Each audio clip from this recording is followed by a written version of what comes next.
દર્શક મિત્રો, કોરોના મહામારીને 1 વર્ષ જેટલો સમય થઈ ગયો છે। દેશ આખાએ અનેક પડકાર અને પ્રશ્નોનો સામનો પણ કર્યો। સૌથી મોટી સમસ્યા કોરોના વોરિયર્સ સામે પણ જોવા મળી હતી અને હજુ પણ તેઓ ઝઝૂમી રહ્યા છે। દેશમાં લોકડાઉન લાગુ થયા બાદ કોરોનાની મહામારીએ જાણે માનવતા પણ ભૂલવડાવી દીધી હોય તેવા દ્રશ્યો લોકોએ જોયા હશે અને અનુભવ્યા પણ હશે। કેવી કેવી સ્થિતિમાંથી દેશ પસાર થયો તે સૌ કોઈ જાણે છે, પરંતુ આજે મહામંથનના મંચથી ચર્ચા કરવાની છે મહામારીના 1 વર્ષમાં કોરોના વોરિયર્સે શું તકલીફો વેઠી તે મુદ્દે।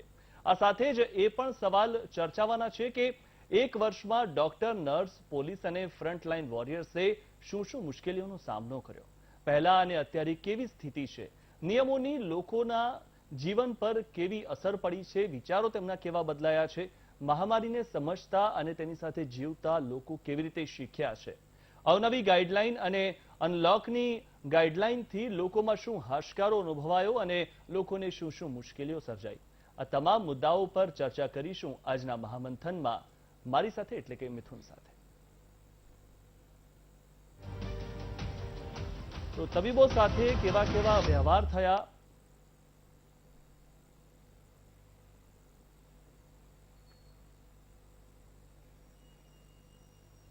તો આજે આપણે જે વાત કરવાની છે તેમાં તબીબો સાથે કેવા કેવા વ્યવહાર થયા, કારણ કે શરૂઆતમાં જ્યારે કોરોના આવ્યો તો 1 વર્ષ થઈ ગયું છે હવે, પરંતુ મહત્વની વાત એ હતી કે કોઈ લડાઈમાં લડવા માટે જાય અને તેની પાસે હથિયારો ન હોય અથવા તો સામેનો દુશ્મન કેટલો ખતરનાક છે તે પણ આપણને જ્યારે ખબર ન હોય છતાં પણ આપણે લડતા હોઈએ તેવા ડોક્ટર્સ હતા, તેવા તબીબ હતા, તેવા પોલીસકર્મી પણ હતા કે જેઓ લોકોને રોકતા હતા કે કર્ફ્યુમાં બહાર ન જાઓ અથવા તો લોકડાઉન સ્થિતિમાં બહાર ન જાઓ। આવા જે વોરિયર્સ છે કે જેઓ લોકો જ્યારે ઘરમાં બેઠા હતા ત્યારે તેઓ હોસ્પિટલમાં અથવા તો પોલીસ જ્યારે કે રસ્તા પર હતી અને આપણી સેવા કરતા હતા। આવા આ લોકો કે 1 વર્ષમાં તેમણે પણ ઘણું બધું વેઠ્યું છે। ઘણા બધા જે ડોક્ટર્સ છે તેમના કોરોનાના કારણે મોત પણ થયા છે। આપણા કરતા કદાચ વધુ મોત તબીબોને મળ્યા છે, એના કારણ કે તે લોકો સીધા લડી રહ્યા હતા। તેમને એ વખતે ખબર નહોતી કે કોરોનાનો શરૂઆતમાં તો સ્ટ્રેન કેવા પ્રકારનો હશે, કેટલો ખતરનાક કોરોના હશે, તેમને લાગશે કે નહીં, અને જો તેમને લાગશે તો તેવા કયા પ્રકારના દવાઓ લેશે અથવા કેવા ઇન્જેક્શન લેશે તો તેઓ કોરોના સામે લડી શકશે। એ બધી વસ્તુનો વિચાર કર્યા વગર તેઓ દર્દીઓને સાજા કરી રહ્યા હતા। અને મહત્વની વાત એ પણ હતી કે એ વખતે દવા પણ શોધાઈ નહોતી કે કેવી દવા આપો તો દર્દીઓ વહેલા સાજા થાય। પોતાની બુદ્ધિ ક્ષમતાથી અને પોતાના અનુભવોના આધારે દર્દીઓને તેઓ સાજા કરતા ગયા અને આખા 1 વર્ષમાં ખાસ કરીને ભારતની વાત કરીએ અને આપણા ગુજરાતની પણ વાત કરીએ તો ઘણા બધા દર્દીઓ સ્વસ્થ થયા છે। તેની પાછળનું એક જ કારણ છે કે તબીબો સતત લડતા રહ્યા છે કોરોનાથી। આપણે તો લડવાનું શીખ્યું જ છે, પરંતુ તબીબો પણ સતત લડતા રહ્યા છે। તો આજ બાબતે આપણે ચર્ચા કરીશું। આપણી સાથે જોડાયેલા છે ડોક્ટર વસંત પટેલ તથા ડોક્ટર શ્રુતિ સાંગાણી તથા ડોક્ટર મિતાલી વસાવડા અને ડોક્ટર અતુલ પંડ્યા જે વાઇસ પ્રેસિડેન્ટ IMAના છે, ડોક્ટર નિકુંજ વિઠલાણી તેઓ પણ તબીબ છે। આપ સૌનો ખૂબ ખૂબ આભાર અમારી સાથે જોડાયા છો તે બદલ। અને આજે તમારા વિશે જ વાત કરવાની છે, એટલે કે તબીબો વિશેની વાત કરવાની છે। આજે કોઈ જે ખાસ કરીને આપણે મહામંથનમાં વાર પ્રતિવાર એવા બધા જે થાય છે એવું નથી, પણ મહત્વની વાત એ છે કે 1 વર્ષમાં કેવા કેવા અનુભવો થયા। ડોક્ટર વસંત, આપ ખાસ કરીને જણાવો, જે શરૂઆતમાં જ મેં વાત કરી કે હથિયાર નહોતું છતાં પણ ડોક્ટર્સ લડી રહ્યા હતા। સૌપ્રથમ તો વીટીવીને જે આ પ્રોગ્રામ 1 વર્ષ મહામારીમાં ડોક્ટરોની વ્યથા અને અનુભવ એ પ્રોગ્રામ રાખવા બદલ ખૂબ ખૂબ અભિનંદન। અને આપના માધ્યમથી સમગ્ર કોરોના વોરિયર જે ફ્રન્ટ લાઇન કોરોના વોરિયર્સ છે, ડોક્ટર્સ છે, નર્સ છે, આયાબેન છે, સ્વીપર્સ છે, બરાબર છે, આ બધાને મારા વંદન અને અભિનંદન। હવે એની સાથે સાથે જે પોલીસ કર્મીઓ છે, સરકારી કર્મચારીઓ છે, આ પણ કોરોના વોરિયર્સ તરીકે સતત ડોક્ટરોની સાથે સાથે ઉભેલા હતા। હવે જ્યારે આપણે સૈન્ય જ્યારે લડતું હોય છે સીમા પર, ત્યારે એને ચોક્કસ ખબર છે કે આ નંબરની ચોકી ઉપર સામે પાકિસ્તાન છે કે ચાઇના છે કે પશ્ચિમ બંગાળ છે કે XYZ, એને ત્યાંના સામેના સૈનિકો દેખાતા હોય, દુશ્મન દેશ અને એની સીમા અને સૈનિકો દેખાતા હોય છે। જ્યારે કોરોના આવ્યો ત્યારે આ અદ્રશ્ય દુશ્મન સાથે લડવાનું હતું। નથી એની કોઈ ઓળખાણ, ખાલી એવી ખબર હતી કે ભાઈ આવો કોઈ વાયરસ આવ્યો છે, એની નથી કોઈ ટ્રીટમેન્ટ આપણી પાસે હતી, બરાબર છે. એની સાથે કેવી રીતે લડીશું એ પણ કોઈ અભ્યાસ નહોતો, એટલે અને શસ્ત્રો પણ નહોતા. એટલે જ્યારે શસ્ત્રવિહીન કોઈ પણ તમારી પાસે હથિયાર નથી અને તમારે રણ મેદાનમાં ઉતરી જવાનું છે, ત્યારે સલામ છે આ બધા જ જે કોરોના વોરિયર્સ છે એમને ફરી હું વંદન કરું છું કે શસ્ત્ર વગર એ યુદ્ધના મેદાનમાં ઉતર્યા અને કોરોના ને પકડીને ક્યાંથી કેવી રીતે પૂરવો ડબ્બામાં અને કેવી રીતે એને કઈ દવા વાપરવી એ એમને ટ્રાયલ એન્ડ એરર, બરાબર છે, કે આ દવાથી એને અસર થાય છે કે બીજીથી થાય છે, ત્રીજીથી, એમ થતા 6 મહિનાના સમયગાળામાં એ લોકો નિષ્કર્ષ સુધી પહોંચ્યા કે ભાઈ આ 1, 2, 3 મેડિસિન અને ઇફેક્ટિવ છે તો આપણે એ યુઝ કરો. તમે સિવિલ હોસ્પિટલ અમદાવાદની છે તો તમે એની સેવા જુઓ કે ડોક્ટરો 8 કલાક ડ્યુટી પર, એ લોકો પીપીઈ કીટ પહેરીને, જો સામાન્ય માણસ જે લોકો આજે કોરોનાના નિયમો અને સ્વયંશિસ્ત પાળતા નથી એમને તમે 4 કલાક પીપીઈ કીટ પહેરાવી દેશો ને તો એમને ખબર પડશે કે પીપીઈ કીટ પહેરીને 8 કલાક ડ્યુટી કેવી રીતે કરી શકાય છે. એટલે મારી એ પણ વિનંતી છે સામાન્ય નાગરિકોને કે તમારી પોતાની સુરક્ષા માટે અને કોરોના વોરિયરની સુરક્ષા માટે તમે પોતાની જે ગાઈડલાઈન છે કોરોનાની એ પાળો, એસઓપી, અને વી ફોર વેક્સિનેશન એટલે VSMS વેક્સિનેશન પણ તમારા ટર્નમાં કરાવો. સાથે જે કોરોના વોરિયર્સ સાથે શું થયું એ બહુ મહત્વનું છે. સામાન્ય પબ્લિક, સામાન્ય પ્રજાનો જે મોર્ટાલિટી રેટ છે એ 1.5 છે, જ્યારે જે વોરિયર્સ છે ફ્રન્ટલાઈન એનો 15% મોર્ટાલિટી રેટ છે. એટલે સામાન્ય વ્યક્તિ કરતા ડોક્ટરોમાં કોરોનામાં જે ડ્યુટી કરી રહ્યા હતા એમનો મૃત્યુદર 10 ગણો વધારે. હવે આટલી બધી ઘણા બધા વોરિયર શહીદ થયા છે. તો આ સમયે આ પ્રોગ્રામ છે એના માધ્યમ થકી હું માનનીય વડાપ્રધાન શ્રી નરેન્દ્રભાઈ મોદીને એક વિનંતી કરું છું, એક અપીલ કરું છું કે જે આરોગ્ય ચક્ર એવું કંઈક આ જે કોરોના વોરિયર્સ છે જે લડી રહ્યા હતા, જેમ પરમવીર ચક્ર હોય છે સેના માટે, તો જે શહીદ થયા છે એના માટે પણ આવો કોઈ એવોર્ડ, અને જે લડી રહ્યા છે એના માટે કોઈ એવોર્ડની યોજના જાહેર કરવી જોઈએ ભારત સરકારે. તો ચોક્કસ અમારી ડોક્ટર ફેકલ્ટી અને અન્ય કોરોના વોરિયર્સને એપ્રિશિએશન સરકાર તરફથી મળશે તો અમારો ઉત્સાહ પણ વધશે. સાથે સાથે જે એડમિનિસ્ટ્રેટિવ પાર્ટ છે એમાં ક્યાંક શરતચૂક રહી ગઈ છે, તો ચોક્કસ ઇન્ડિયન હેલ્થ સર્વિસીસ આવું કંઈક આયોજન સરકારે, જેમ આઈપીએસ છે, ઇન્ડિયન પોલીસ સર્વિસ, આઈએએસ છે, તો હેલ્થ એ દેશની સૌથી મોટી વ્યવસ્થાના ભાગરૂપે આવે. તો હેલ્થમાં ઇન્ડિયન હેલ્થ સર્વિસીસ જેવી ટોપ ટુ બોટમ સુધી એક આખી સર્વિસીસ નવી ઊભી કરવી જોઈએ ભારત સરકારે. એના માટે પણ મોદી સાહેબને હું વિનંતી કરું છું કે એવું કંઈક વિચારી આખી એક અલગ કેડર ઊભી કરો ભારત દેશમાં. ચોક્કસ આપણો હેલ્થ ઇન્ડેક્સ અન્ય વિકસિત દેશોની હરોળમાં આપણે આવી જઈશું. બિલકુલ બિલકુલ. ડોક્ટર શ્રુતિ, આપથી એ જાણવા માંગીશ કે શરૂઆતના સમયમાં આવી રીતે જ ગરમીના સમય બાદ કોરોના આવ્યો હતો, એટલે કે ત્યારે પણ ગરમી હતી, જે રીતે ડોક્ટર વસંતે વાત કરી પીપીઈ કીટ, પણ શરૂઆતમાં તો પીપીઈ કીટ એટલી બધી ઓછી હતી, આપણને બહારના દેશોમાંથી મંગાવી પડતી હતી. હવે તો આપણે ખુદ ઉત્પાદન કરતા થઈ ગયા છે, પરંતુ એ પીપીઈ કીટ ઉનાળાના સમયમાં પહેરીને અને દર્દીઓને સાજા કરવા, અને એ પણ એ ખબર ન હોય કે આ દર્દ સામે કેવી રીતે લડવું, એ શરૂઆતના બધા એ દિવસો કેવા હતા ને કેવા અનુભવ હતા? ચોક્કસથી હું એ વિશે જણાવવા માંગીશ. અમે કોવિડ હોસ્પિટલના ટ્રાયજ વિભાગમાં કામ કરીએ છીએ, અને જ્યારે કોરોના ચાલુ થયું ત્યારે જેમ આપણે બધાને ખબર છે કે આપણને ખબર નહોતી કે વાયરસ કઈ પ્રકારનો હશે, એના સિમ્ટમ્સ કેવા આવશે, એ કોને સારી રીતે ઇફેક્ટ કરશે, કોને ખરાબ રીતે ઇફેક્ટ કરશે, એની ટ્રીટમેન્ટ શું છે કંઈ જ ખબર નહોતી. એટલે એટલી બધી અનસર્ટેનિટી હતી, અને અનસર્ટેનિટી સાથે કોઈ જગ્યાએ કામ કરી અથવા લડત આપવા જઈએ ને ત્યારે તમારા મગજમાં કોન્સ્ટન્ટ એક યુદ્ધ ચાલતું હોય કે આનું પરિણામ શું આવશે. પણ એવા સમયમાં પણ દરેક ડોક્ટરોએ આ મનોમંથનને બાજુ પર મૂકી અને સાહસથી સામનો કર્યો. અને જેમ તમે જણાવો છો એમ પીપી કીટની વાત કરીએ તો સિવિલ હોસ્પિટલમાં અમારા ત્યાં તો પીપી કીટની અછત ક્યારેય અમને પડી નથી.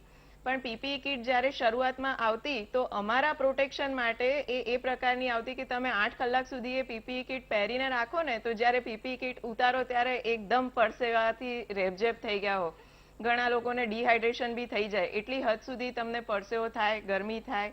અને શરૂઆતમાં એવું પણ હતું કે એસી ચાલુ રાખો તો કોરોના વાયરસ વધારે ફેલાય, એટલે એસી પણ ચાલુ નહોતા રાખતા. અને એવા સમયમાં દરેકે દરેક કોરોના વોરિયરે પીપી કિટ પહેરીને કામ કર્યું હતું, કારણ કે અમે એવું સમજતા કે દરેકે દરેક પેશન્ટને કોરોના છે જ્યાં સુધી નથી એવું પ્રૂવ ના કરવામાં આવે.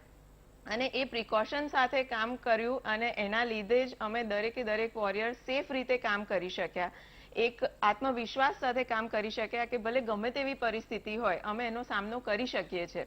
અને જ્યારે એક સેફટીની ફિલિંગ આવે ને કે ભાઈ પીપી કિટ છે, N95 માસ્ક છે, એના લીધે આપણે પ્રોટેક્ટેડ છીએ, તો તમે કામ પણ વધારે સારી રીતે કરી શકો, તમારી કામગીરી પર એની ઇફેક્ટ આવે. જ્યારે તમે કોન્ફિડન્ટ ના હો તો તમે એટલું સારી રીતે કામ ના કરી શકો. પણ જ્યારે તમને વર્કિંગ એન્વાયરમેન્ટ એટલું સારું પ્રોવાઈડ કરવામાં આવે, તમને દરેક પ્રકારનું પ્રોટેક્શન પ્રોવાઈડ કરવામાં આવે. અમને લોકોને એ વખતે HCQ ટેબ્લેટ જોઈતી હોય તો એ પણ આપવામાં આવતી હતી. શરૂઆતમાં એવું હતું કે HCQ પ્રોફાઇલેક્ટિક લેવાની, પછી એ ચેન્જ થઈ ગયું. એટલે વારે વારે જે અલગ અલગ ગાઈડલાઇન્સ ચેન્જ થઈ એ પ્રમાણે અમારા હોસ્પિટલમાં દરેક ગાઈડલાઇનને ફોલો કરી અને એ પ્રમાણેની સુવિધા અમને કોરોના વોરિયરને આપવામાં આવતી હતી, જેથી કરીને અમને મુશ્કેલી ના પડે અને અમે પેશન્ટને સારી રીતે સેવા આપી શકીએ. બિલકુલ. ડોક્ટર મિતાલી, આપ એ જણાવો કે જે તે વખતે ઘણા બધા લોકોએ જ્યારે પોતાના સ્વજનો ગુમાવ્યા હોય એવા સમયે ઘણા બધા ડોક્ટરો પણ જાણે અજાણે ભોગ બન્યા હતા. એ વખતનો માહોલ કેવો હતો? કારણ કે લોકોને સીધું લાગતું હતું કે ડોક્ટરોના કારણે જ આ બધું થાય છે, અમારા સ્વજનો અમે ગુમાવ્યા છે, પરંતુ તેઓ નહોતા જાણતા કે ડોક્ટરે પોતાની સંપૂર્ણ મહેનત લગાવી દીધી છે તમારા સ્વજનને બચાવવા માટે.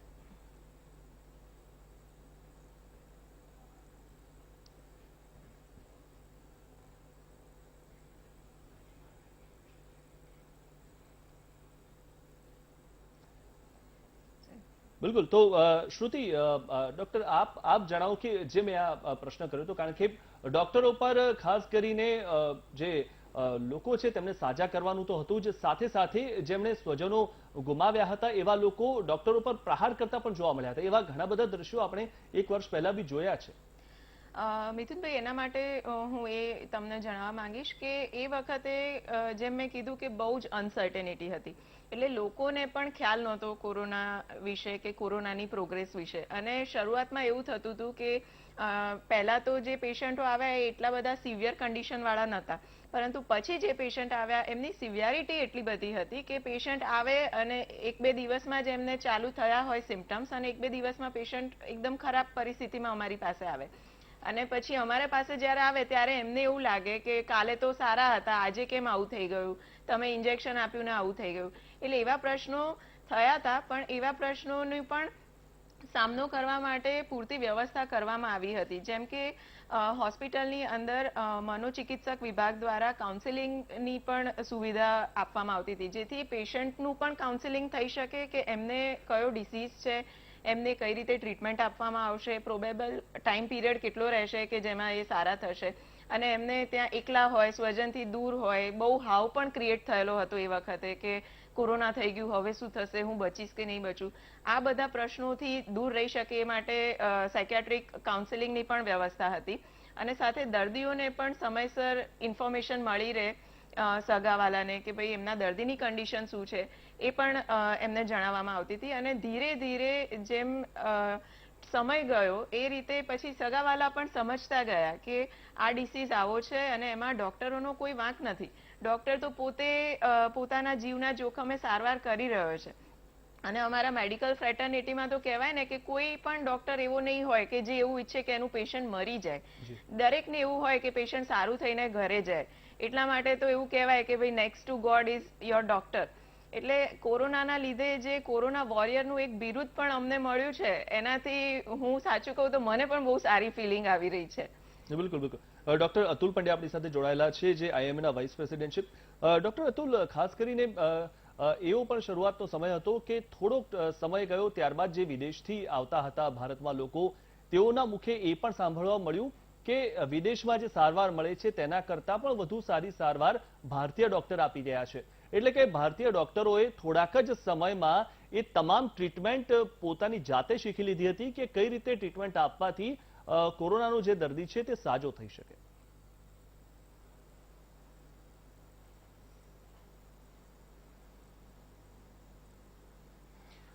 મિથુનભાઈ, સૌપ્રથમ વીટીવીને હું નમસ્કાર કરું છું એટલા માટે કે આ એક સંવેદનશીલ ટોપિક અમારા માટે, ડોક્ટરો માટે રહ્યો છે. જ્યારે ભારત દેશમાં 750 થી વધારે ડોક્ટરોએ પોતે શહીદી વહોરી છે, એટલે મારા પરિવારના 750 ડોક્ટરોએ શહીદી વહોરી છે એવું હું એક રાષ્ટ્રીય ઉપપ્રમુખ તરીકે કહું છું. અને આ પરિસ્થિતિની અંદર જે સૌથી પહેલી વાત કરી વસંતભાઈ, એની વાતને થોડી વધારે સ્ક્રુટિનાઇઝ કરીને આગળ વધારું છું કે વેસ્ટર્ન કન્ટ્રીમાં જે આપણે ત્યાં ઓલમોસ્ટ આપણે માર્ચમાં લોકડાઉન થયું, પણ આ વાયરસ છે એ COVID-19 વાયરસ છે. દેટ મીન્સ કે 2019માં શોધાઈ ગયેલો હતો. આપણી પાસે લેગ ફેઝ જે છે એ આપણી પાસે અભ્યાસનો બે મહિનાનો ખૂબ અમૂલ્ય સમય આપણા ડોક્ટરોને પ્રાપ્ત થયો, અને એના કારણે આપણો મૃત્યુ દર છે એ ઇન્ટરનેશનલ મોર્ટાલિટી રેટ કરતાં ઘણો બધો ઓછો થયો. આપણે દવા વિશે સમજી શક્યા, એના પ્રોટેક્શન વિશે સમજી શક્યા. અને બહુ જ નાની એક વાત કરું આપને કે મારી પાસે જે આ માસ્ક છે, આપણા માટે થઈને બહુ સામાન્ય છે કે માસ્ક આપણે પહેરવું એવું આપણે બધાએ જાહેર કર્યું, પણ આજની તારીખમાં અમેરિકાના સારા ડોક્ટરોને N95 માસ્કનો રીયુઝ કરવો પડે છે. આપણે દિવસમાં 3 વાર માસ્ક બદલાવી શકીએ છીએ, એ પોઝિશનમાં આપણે આવી ગયા. એકલું રાજકોટની અંદર જોઈએ તો અમે રાજકોટના ડોક્ટરોએ જ્યારે પૂર્ણ લોકડાઉન હતું, પેશન્ટની પ્રેક્ટિસ બિલકુલ નોન કોવિડની બહુ જ ઓછી હતી કારણ કે લોકડાઉન હતું, ત્યારે અમે એક સામાજિક ઉત્તરદાયિત્વના ભાગરૂપે પીપીઈ કીટનું અમે પોતે નિર્માણ કર્યું, અને 10,000 પીપીઈ કીટ અને માસ્ક N95 એ ગુજરાત સરકારને અમે અમારા તરફથી આપ્યા. અને એની સાથે હું ખૂબ આભાર માનું આપણા મુખ્યમંત્રી શ્રી વિજયભાઈ રૂપાણી સાહેબનો કે એમણે રાજકોટની અંદર, અમદાવાદની અંદર, બરોડાની અંદર આ બધા માટેની સ્પેશિયલ બધા પરમિશનો આપી અને ફેક્ટરીઓ ચાલુ કરાવી. અને એના કારણે આપણને આ જે બધી બેન જે વાત કરતા હતા પીપી કીટ ના મળે, જે બીજી બધા કન્ટ્રીઝમાં નથી મળતી ને આપણને પહેલી અને સારી મળે છે, તો એની પાછળ આપણું તંત્ર જવાબદાર છે. બીજી વાત હું ભવિષ્યની કરું છું. ભવિષ્યમાં આપણે કોરોનાથી બચવા માટે પહેલા તો કહી દીધું SMS છે, એટલે એક સોશિયલ ડિસ્ટન્સિંગ રાખો, માસ્ક પહેરો, હેન્ડ સેનિટાઈઝ કરો. પણ હવે શું, હવે આજની તારીખમાં વેક્સિનેશન છે એ ખૂબ અગત્યનું છે. તો એ પણ હું કહું છું કે આપણું તંત્ર, ગુજરાતનું તંત્ર ગર્વ લઈ શકાય એવી રીતના ડોક્ટરો, પેરામેડિકલ સ્ટાફ આ બધા આખા ભારતની સરખામણીમાં ખૂબ સારું અને વેગવંતું કામ કરી રહ્યા છે. એટલે અમે અમારો જીવની પણ પરવા કર્યા વગર સમાજના એક ભાગ તરીકે એક ઉત્તરદાયિત્વનો અમારો સમાજ ઉપરનું જે ઉત્તરદાયિત્વ છે એ અમે નિભાવવાની પૂરી કોશિશ કરી રહ્યા છીએ. જી બિલકુલ. ડોક્ટર મિતાલી વસાવડા જે ગાયનેકોલોજીસ્ટ છે, ડોક્ટર મિતાલી, ગાયનેકોલોજીસ્ટ આપ છો, ત્યારે આ કોરોના કાળમાં આ છેલ્લા 1 વર્ષમાં આપે જે પણ બાળકોનો જન્મ કરાવ્યો હશે અથવા તો એવી સિચ્યુએશન સાથેના આપના ત્યાં કેસીસ આવ્યા હશે કે જે કોઈ બહેનને કોરોના હોય અને તેમના બાળકને ન થવું જોઈએ, એવી ઘણી બધી મુશ્કેલીઓ પણ આપને પડી હશે, એ કેવી હતી? સૌથી પહેલા તો આઈ થિંક બધા સાથે એગ્રી કરું છું કે બીકોઝ આ એક અક્યુટ સિચ્યુએશન હતી, અમારે મેડિકલ લેંગ્વેજમાં કહું તો કે વી ડીડ નોટ હેવ, અમારી પાસે એટલો સમય નતો, આપણી પાસે જ નહીં પણ આખા વિશ્વમાં કોઈને એવો સમય નતો કે આ શું વાયરસ છે, એના પ્રિકોશન શું હોઈ શકે.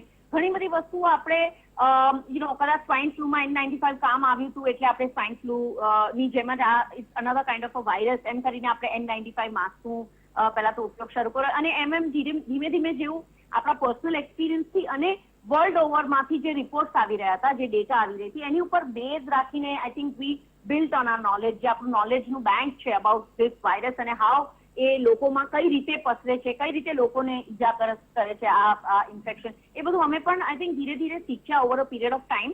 અને એટલે જ ઇનિશિયલ પીરિયડમાં બહુ જ બધું કન્ફ્યુઝન હતું કે હાઇડ્રોક્સીક્લોરોક્વિન આપીએ ના આપીએ. ઇન્ટરનેશનલી એ ડ્રગ બહુ જ ઇન ડિમાન્ડ થઈ ગઈ હતી અને એક્સપોર્ટ થયા હતા. તો લોટ ઓફ થિંગ્સ. અને ધેન વી રિયલાઇઝ કે એનો એટલો પણ એટલો બધો રોલ નથી ભજવતી. આવી રીતે ઘણી બધી વસ્તુઓ આપણે જે કહીએ કે પડી ગયા, ઊભા થયા અને ફરી આગળ વધ્યા અને ફરી એમાં પ્રોગ્રેસ કર્યો, એવી રીતે શીખ્યા છે.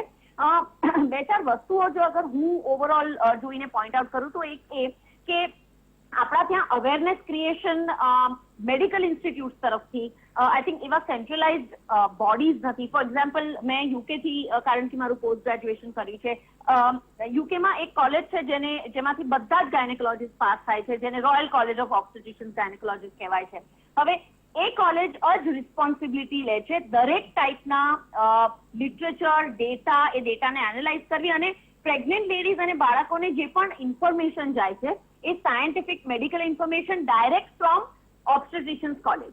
પણ આપણે ત્યાં શું થાય છે કે તંત્રના જે લોકો કદાચ આઈએસમાં હોય કે પોલીસના જે ચીફ્સ હોય છે, મેં હંમેશા જોયું કે એ લોકો સામે આવીને રૂલ્સ બનાવ્યા અને આ બધું કર્યું, અને બહુ ઓછો આધાર હતો આઈ થિંક મેડિકલ ફ્રેટર્નિટીમાંથી જે કદાચ ઇનપુટ્સ આપતા હોય, એટલે એમને ક્યારેય મેં સાંભળ્યા નથી. ઘણી ખરી વખત કેવું થાય કે ડોક્ટર્સ જયારે આવા નોડલ બોડીઝના જે ઓથોરિટીઝ હોય, એમ્સના એકાદ વાર આપણે ડોક્ટર્સ જોયા જે આવીને પર્સનલી એમને પબ્લિકને અપ્રોચ કર્યા, તો આવી રીતે જયારે ડોક્ટર્સ પોતે કહે તો પબ્લિકમાં પણ એની અવેરનેસ થોડી વધારે સિરિયસલી જણાતી હોય છે. એટલે આઈ થિંક એ આપણે કરવાની જરૂરત છે કે એવું સેન્ટ્રલાઇઝ બોડી, કદાચ IMA છે કે અમદાવાદમાં અહીંયાનું જે medical association, somebody needs to take responsibility. Second thing, ઘણી ખરી વસ્તુમાં બીકોઝ તંત્ર એમની રીતે ડિસિઝન્સ લેતા હતા, આઈ થિંક ઇનિશિયલી ટેસ્ટિંગ બહુ જ ઓછા થઈ રહ્યા હતા ઇનિશિયલ પીરિયડમાં, અને તે સમયે આપણે બધા જ મીડિયા ચેનલ્સને યાદ હશે કે આપણે બહુ જ બધું ટેસ્ટિંગ ઓછું થાય છે એના માટે ઉપાડ્યું હતું, અને એના પછી I think on demand testing ચાલુ થયું હતું, અને એના પછી ઘણી ખરી રીતે રાહત થઈ હતી. ઇવન ફોર અસ, અમારે ત્યાં કદાચ લેબર માટે પેશન્ટ એડમિટ થાય, હવે એ એવી વસ્તુ છે કે અમે એમાં ઇન્સિસ્ટ ન કરી શકીએ કે તમે કોવિડ ટેસ્ટ કરાવો પછી જ લેબર ચાલુ કરાવો. ઇટ્સ અ નેચરલ થિંગ, ગમે ત્યારે થાય. તો તે સમયે અમારી પાસે એટલી લિબર્ટી નથી તે વખતે કે અમે લોકો કોવિડનું ટેસ્ટ ડિમાન્ડ કરી શકીએ. લેટર્સ હતા ને પરમિશન હતી ને ઇટ વોઝ મેહેમ. પણ આઈ થિંક એને પણ ધીમે ધીમે કરીને સ્ટ્રીમલાઇન કર્યું. આજે કોઈ પણ કોવિડ ટેસ્ટ માટે રિક્વેસ્ટ કરી શકે છે અને within 6 to 8 hours depending on the load એના રિપોર્ટ આવી જાય છે. સો દેટ્સ અગેન અનધર એડવાન્ટેજ. એટલે અત્યારનો જે વેવ છે એમાં વી નો કે હવે આ બધી વસ્તુઓ આપણા માટે ઇઝી થઈ ગઈ છે. ટેસ્ટિંગ માટે જે ફેસિલિટીઝ છે એની પ્રમાણ વધી ગયું છે, અને આઈ થિંક આપણા દેશમાં જ ઘણા બધા તો ટેસ્ટિંગ લેબોરેટરીઝ ને સેન્ટર્સ હવે સરકાર માન્ય થઈ ગયા છે. એટલે આ બધી વસ્તુઓ અમારા માટે બહુ સારી થઈ ગઈ છે. વચ્ચે મેડિસિન્સ ને લઈને બહુ જ કન્ફ્યુઝન ચાલ્યું હતું. ટોઝલિઝુમેબની શોર્ટેજ છે, કદાચ બ્લેક માર્કેટિંગ ચાલુ હતું, એ બધી ઘણી બધી વસ્તુઓ થઈ જે નોર્મલી બધી જ આવી સિચ્યુએશન્સમાં થતી હોય છે. પણ આઈ થિંક વી કેમ over all of that. I think સૌથી મોટી ઇમ્પોર્ટન્ટ વસ્તુ જે કોવિડમાં સારી થઈ છે મારા પ્રમાણે એ છે કે હેલ્થકેર ઉપર બધા જનું અટેન્શન અને ફોકસ આવ્યું છે, અને આઈ હોપ કે કાલ ઉઠીને જયારે ઇલેક્શન આવે ત્યારે હેલ્થકેર માટે કઈ પાર્ટી શું કરવા માંગે છે, અને લોકોનો જે હ્યુમન રાઇટ છે, અધિકાર છે, જે છે હેલ્થકેર અને એજ્યુકેશન, જે દરેક નાગરિકને irrespective of cast, creed, social status, economic status, પૈસા છે નથી, કોણ છે, એના ઇરરિસ્પેક્ટિવ હેલ્થકેર અને એજ્યુકેશન દરેક જણનો હક છે. અને આઈ થિંક હવે પબ્લિક પણ આ વસ્તુ જાણે, અને જે પાર્ટી એમના મેનિફેસ્ટોમાં હેલ્થકેર અને એજ્યુકેશન ફ્રી કાં તો એની ક્વોલિટીમાં ઇમ્પ્રુવમેન્ટ કરતા હોય તો એવી પાર્ટીઝને આપણે વોટ આપીએ, અને આપણે હવે સમજીએ છીએ કે હેલ્થકેર અને ડોક્ટર્સ એ કેટલું મોટું રિસોર્સ છે. એટલે આઈ થિંક ઇવન લોકો માટે આ બહુ મોટું શીખવાનું એક પાર્ટ થયો છે. જી જી જી. ડોક્ટર નિકુંજ વિઠલાણી આપણી સાથે જોડાયેલા છે. ડોક્ટર નિકુંજ, ખરેખર આપણે કહીએ કે ડોક્ટરોનો જેટલો મોટો રોલ હતો એટલો જ હોસ્પિટલમાં નર્સિંગ સ્ટાફ અને સફાઈ કર્મીઓનો પણ ખૂબ મોટો રોલ હતો. કારણ કે જે દર્દીઓ દાખલ થાય તેમને જે સતત જે તેમની સારવાર તો ડોક્ટર કરતા હોય, પણ તો તેમની જ્યારે કાળજી લેતા હોય એ નર્સિંગ સ્ટાફ અને સફાઈ કર્મીઓ, કે તેમને કોઈ મુશ્કેલી ન પડે તે સફાઈ કર્મીઓ જોતા હોય, એટલે કે તેમની વધારે નજીક રહેવાનું નર્સિંગ સ્ટાફ અને સફાઈ કર્મીઓએ હતું. ત્યારે તેવા લોકોની કેવી પરિસ્થિતિ હતી, કારણ કે તેઓ પણ સતત આપની સાથે રહ્યા છે અને દર્દીઓને સાજા કરવામાં તેમનો પણ મોટો ભાગ છે. બહુ સાચી વાત કરી કે કોઈ પણ હોસ્પિટલ હોય માત્ર ડોક્ટરથી નથી ચાલતી. ડોક્ટર ડેફિનેટલી એ હોસ્પિટલની આત્મા કહેવાય, એ ડોક્ટર એ હોસ્પિટલની આત્મા છે, પરંતુ એને ચલાવવા માટે, મંદિરને ચલાવવા માટે પૂજારીઓ જોઈએ, તેમજ કોઈ પણ હોસ્પિટલને ચલાવવા માટે પેરામેડિકલ સ્ટાફની પણ સપોર્ટ બહુ જરૂરી હોય છે. એમાં નર્સિંગ સ્ટાફ પણ આવી જાય છે, ક્લાસરૂમ પણ આવી જાય છે, અને એડમિન સ્ટાફ પણ આવી જાય છે. અને અહીંયા જેમ બધાએ વાત કરી તેમ કે એક શરૂઆતનો સમય એવો હતો કે જયારે કોઈને, એટલે કે હ્યુમનને પોતાને ખબર છે એક્ઝેક્ટ આ વાયરસ છે શું, કેવી રીતે ફેલાઈ રહ્યો છે, એકબીજાથી કેવી રીતે સ્પ્રેડ થઈ રહ્યો છે, એક્ઝેક્ટલી એની મોર્ટાલિટી કોના ઉપર થઈ રહી છે, મોર્બિડિટી કેટલી આવી રહી છે, કોઈ જ ડેટા આપણી પાસે અવેલેબલ નહોતા. એ ટાઈમે એઝ એ ડોક્ટર મેડિકો તો અમે પોતે સમજી શકતા હતા કે અમારે વિથ પ્રિકોશન કામ કરવાનું છે, પરંતુ એ જ ટાઈમે અમારે અમારા પેરામેડિકલ સ્ટાફને સમજાવ્યું કે ભાઈ તમે પણ કામ કરો, અમે લોકો બેઠા છીએ તમારી હેલ્થનું ધ્યાન રાખવા માટે, અમે તમને જે પણ જરૂર પડશે ત્યારે હેલ્પ કરશું. તો એ રીતે એમને સમજાવી મનાવી અને અમારે કામ લેવું પડતું હતું, કેમ કે શરૂઆતના ફેઝમાં એ લોકો પણ એટલા જ ગભરાયેલા હતા. શરૂઆતના ફેઝમાં જે અમે ફેસ કર્યું છે તે ખાસ કરીને રાજકોટ અને નર્સિંગ સ્ટાફે ફેસ કરેલું હોય કે જ્યાં જ્યાં નર્સિંગ સ્ટાફ હોસ્ટેલ્સમાં રહેતા હતા કે કોઈ કોલોનીમાં એ લોકો ભાડે રહેતા હતા, કોઈ ઘરમાં ના આવવા દેવામાં આવ્યા, એ લોકોને ઘરની બહાર કાઢી મૂકવામાં આવ્યા, ભાડું આપે કાઢી મૂક્યા. તો ઘણા બધા ઇન્સિડન્ટો બન્યા હતા. કેમ તો કે લોકોને આ વાયરસ વિશે એક્ઝેક્ટલી નોલેજ નહોતું, અને એ વસ્તુનો એટલો બધો ઇનિશિયલ સ્ટેજમાં ઝટકો પડેલો હતો કે હોસ્પિટલમાં લોકો સ્ટાફ આવવા માટે તૈયાર નહોતા. ઘણા બધા અમારો ગામડાનો સ્ટાફ હતો તો લોકડાઉન થયું, એ લોકો ગામડે ભાગી ગયા હતા. તો અમારી એવી પરિસ્થિતિ આવી ગઈ કે અમારી પાસે એમ માનો કે જે એક્ઝિસ્ટન્ટ સ્ટાફ હોય એનો 50% સ્ટાફ પર અમે લોકો આવી ગયા હતા, અને એની સામે નંબર ઓફ પેશન્ટ વધી રહ્યા હતા. એટલે જે ઇનિશિયલ પીરિયડ હતો ખાસ કરીને એપ્રિલ અને મે મહિનો, એ પીરિયડ દરમિયાન ખૂબ જ તકલીફ પડી હતી, ખાસ કરીને નર્સિંગ સ્ટાફ પેરામેડિકલ સ્ટાફ બંનેમાં. અમને ગામડેથી નર્સિંગ સ્ટાફને બોલવામાં આવ્યો હતો. લાઈક અમે સુરતમાં જયારે સુરતમાં કોરોનાનું પ્રમાણ વધારે હતું ત્યારે સૌરાષ્ટ્રમાં કોરોનાનું પ્રમાણ એટલું વધારે નહોતું, તો ત્યાં જ્યાં અમારા મિત્રોના કોન્ટેક્ટ હતા ત્યાંથી અમે નર્સિંગ સ્ટાફને બોલાવેલો હતો initial 15 days to a month. પછી જેમ જેમ પાછું ત્યાં કોરોનાનું પ્રમાણ વધ્યું ત્યારે એનો સ્ટાફ પાછો ત્યાં ગયો હતો. એટલે એ રીતે પણ મેનેજ કરવું પડેલું હતું. પરંતુ કોઈ પણ હોસ્પિટલ છે એ સારા નર્સિંગ સ્ટાફ અને ક્લાસ 4 વગર ચાલતી નથી. ક્લાસ 4 નો પણ એટલો જ ઇમ્પોર્ટન્ટ રોલ હોય છે જેટલો નર્સિંગ સ્ટાફનો હોય છે, કારણ કે ખાસ કરીને આ જયારે કોઈ પોઝિટિવ દર્દીનું લેવલ લાગે છે ત્યારે એ દર્દીને અહીંયાથી ત્યાં હેરફેર કરવા માટે પેશન્ટના રિલેટિવ પણ નહોતા આવતા એ સમયમાં. અને એ સમયમાં આ જ ક્લાસ 4 લોકો હતા કે જેમણે એ દર્દીઓની સાર સંભાળ રાખેલી હતી, એ દર્દીઓ સુધી ખાવાનું પહોંચાડેલું હતું, એ દર્દીઓને ઇન્વેસ્ટિગેશન માટે સીટી સ્કેનમાં લઈ જવા છે, લેબોરેટરી સુધી લઈ જવા છે, એ બધું કામ પણ એમણે કરેલું. એટલે ક્લાસ 4 નો રોલ પણ એટલો જ ઇમ્પોર્ટન્ટ છે, એ અવગણવો ના જોઈએ. એટલે કોઈ પણ હોસ્પિટલ છે તો એ એક યુનિટ તરીકે ત્યારે જ કામ કરી શકે કે જ્યારે ત્યાં સારા ડોક્ટર્સ હોય, સારો નર્સિંગ સ્ટાફ હોય અને ક્લાસ 4 વર્કર્સ પણ હોય. ડેફિનેટલી એ લોકોએ પણ ઘણી બધી પ્રોબ્લેમ્સ વેઠી અને અમારા લોકોને સપોર્ટ આપ્યો, હોસ્પિટલને સપોર્ટ આપ્યો, અને તેથી જ આપણે આ મહામારી સામે એ કપરો સમય કાઢી શક્યા હતા. અને આજે ફરી ધીરે ધીરે એ સમય પાછો આપણી સામે આવી રહ્યો છે ત્યારે હવે એ લોકો પણ મેન્ટલી પ્રિપેર્ડ છે. આજે પબ્લિકનો પણ એ લોકોને અને અમને સપોર્ટ મળી રહ્યો છે કે ભાઈ ના, આ લોકો કામ કરે છે તો આપણે એ લોકોને હેલ્પ કરવી જોઈએ. એટલે આઈ થિંક સેકન્ડ વેવમાં જે પ્રોબ્લેમ પહેલા વેવમાં થયા હતા એ પ્રોબ્લેમ નહીં આવે એવી આશા આપણે પબ્લિક તરફથી રાખી શકીએ. જી બિલકુલ.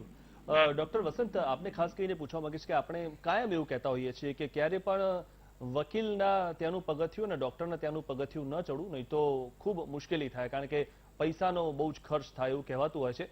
પણ મહત્વની વાત કે આ વખતે ડોક્ટર ભલે જે કોઈ પ્રાઇવેટ હોસ્પિટલમાં પૈસા ઘણા ખર્ચાયા હશે, પરંતુ જે સરકારી હોસ્પિટલો છે એ સરકારી હોસ્પિટલોએ વિના મૂલ્યે એવી સારવાર કરી છે કે કદાચ પ્રાઇવેટ હોસ્પિટલ પણ કદાચ નહીં કરી હોય. તો ડોક્ટર વસંત, આપણે જ્યારે શરૂઆતમાં જ વાત કરતા હતા અને તમે પણ એક ખાસ ભાર દઈને કીધું હતું કે સિવિલ હોસ્પિટલ છે, આપણી સરકારી હોસ્પિટલો છે, એમણે એટલી બધી સારી ટ્રીટમેન્ટ આપી છે કે બહારથી ભલે લાગતું હોય પણ ત્યાંથી જે સાજા થઈને આવ્યા છે તેમને ખરેખર જીવતદાન મળ્યું છે.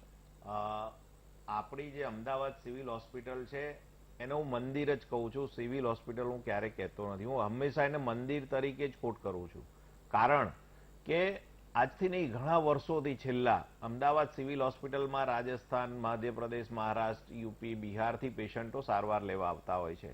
અને ત્યાંના જે ડોક્ટરોની ટીમ છે આપણી સિવિલની, એ વર્લ્ડ બેઝ ટીમ છે અને સારામાં સારી સારવાર અને ફ્રી ઓફ ચાર્જ કરવામાં આવી રહી છે. અને એ જ સિવિલ હોસ્પિટલની જે 1200 બેડની હોસ્પિટલ સમગ્ર કોરોનામાં કન્વર્ટ કરવામાં આવી અને સરકાર દ્વારા જે સજેશન્સ અમે લોકોએ આપ્યા એનું ત્વરિત એક્શન પણ લેવામાં, ક્યાંક એક્શન લેવામાં હજી પણ ઢીલ છે.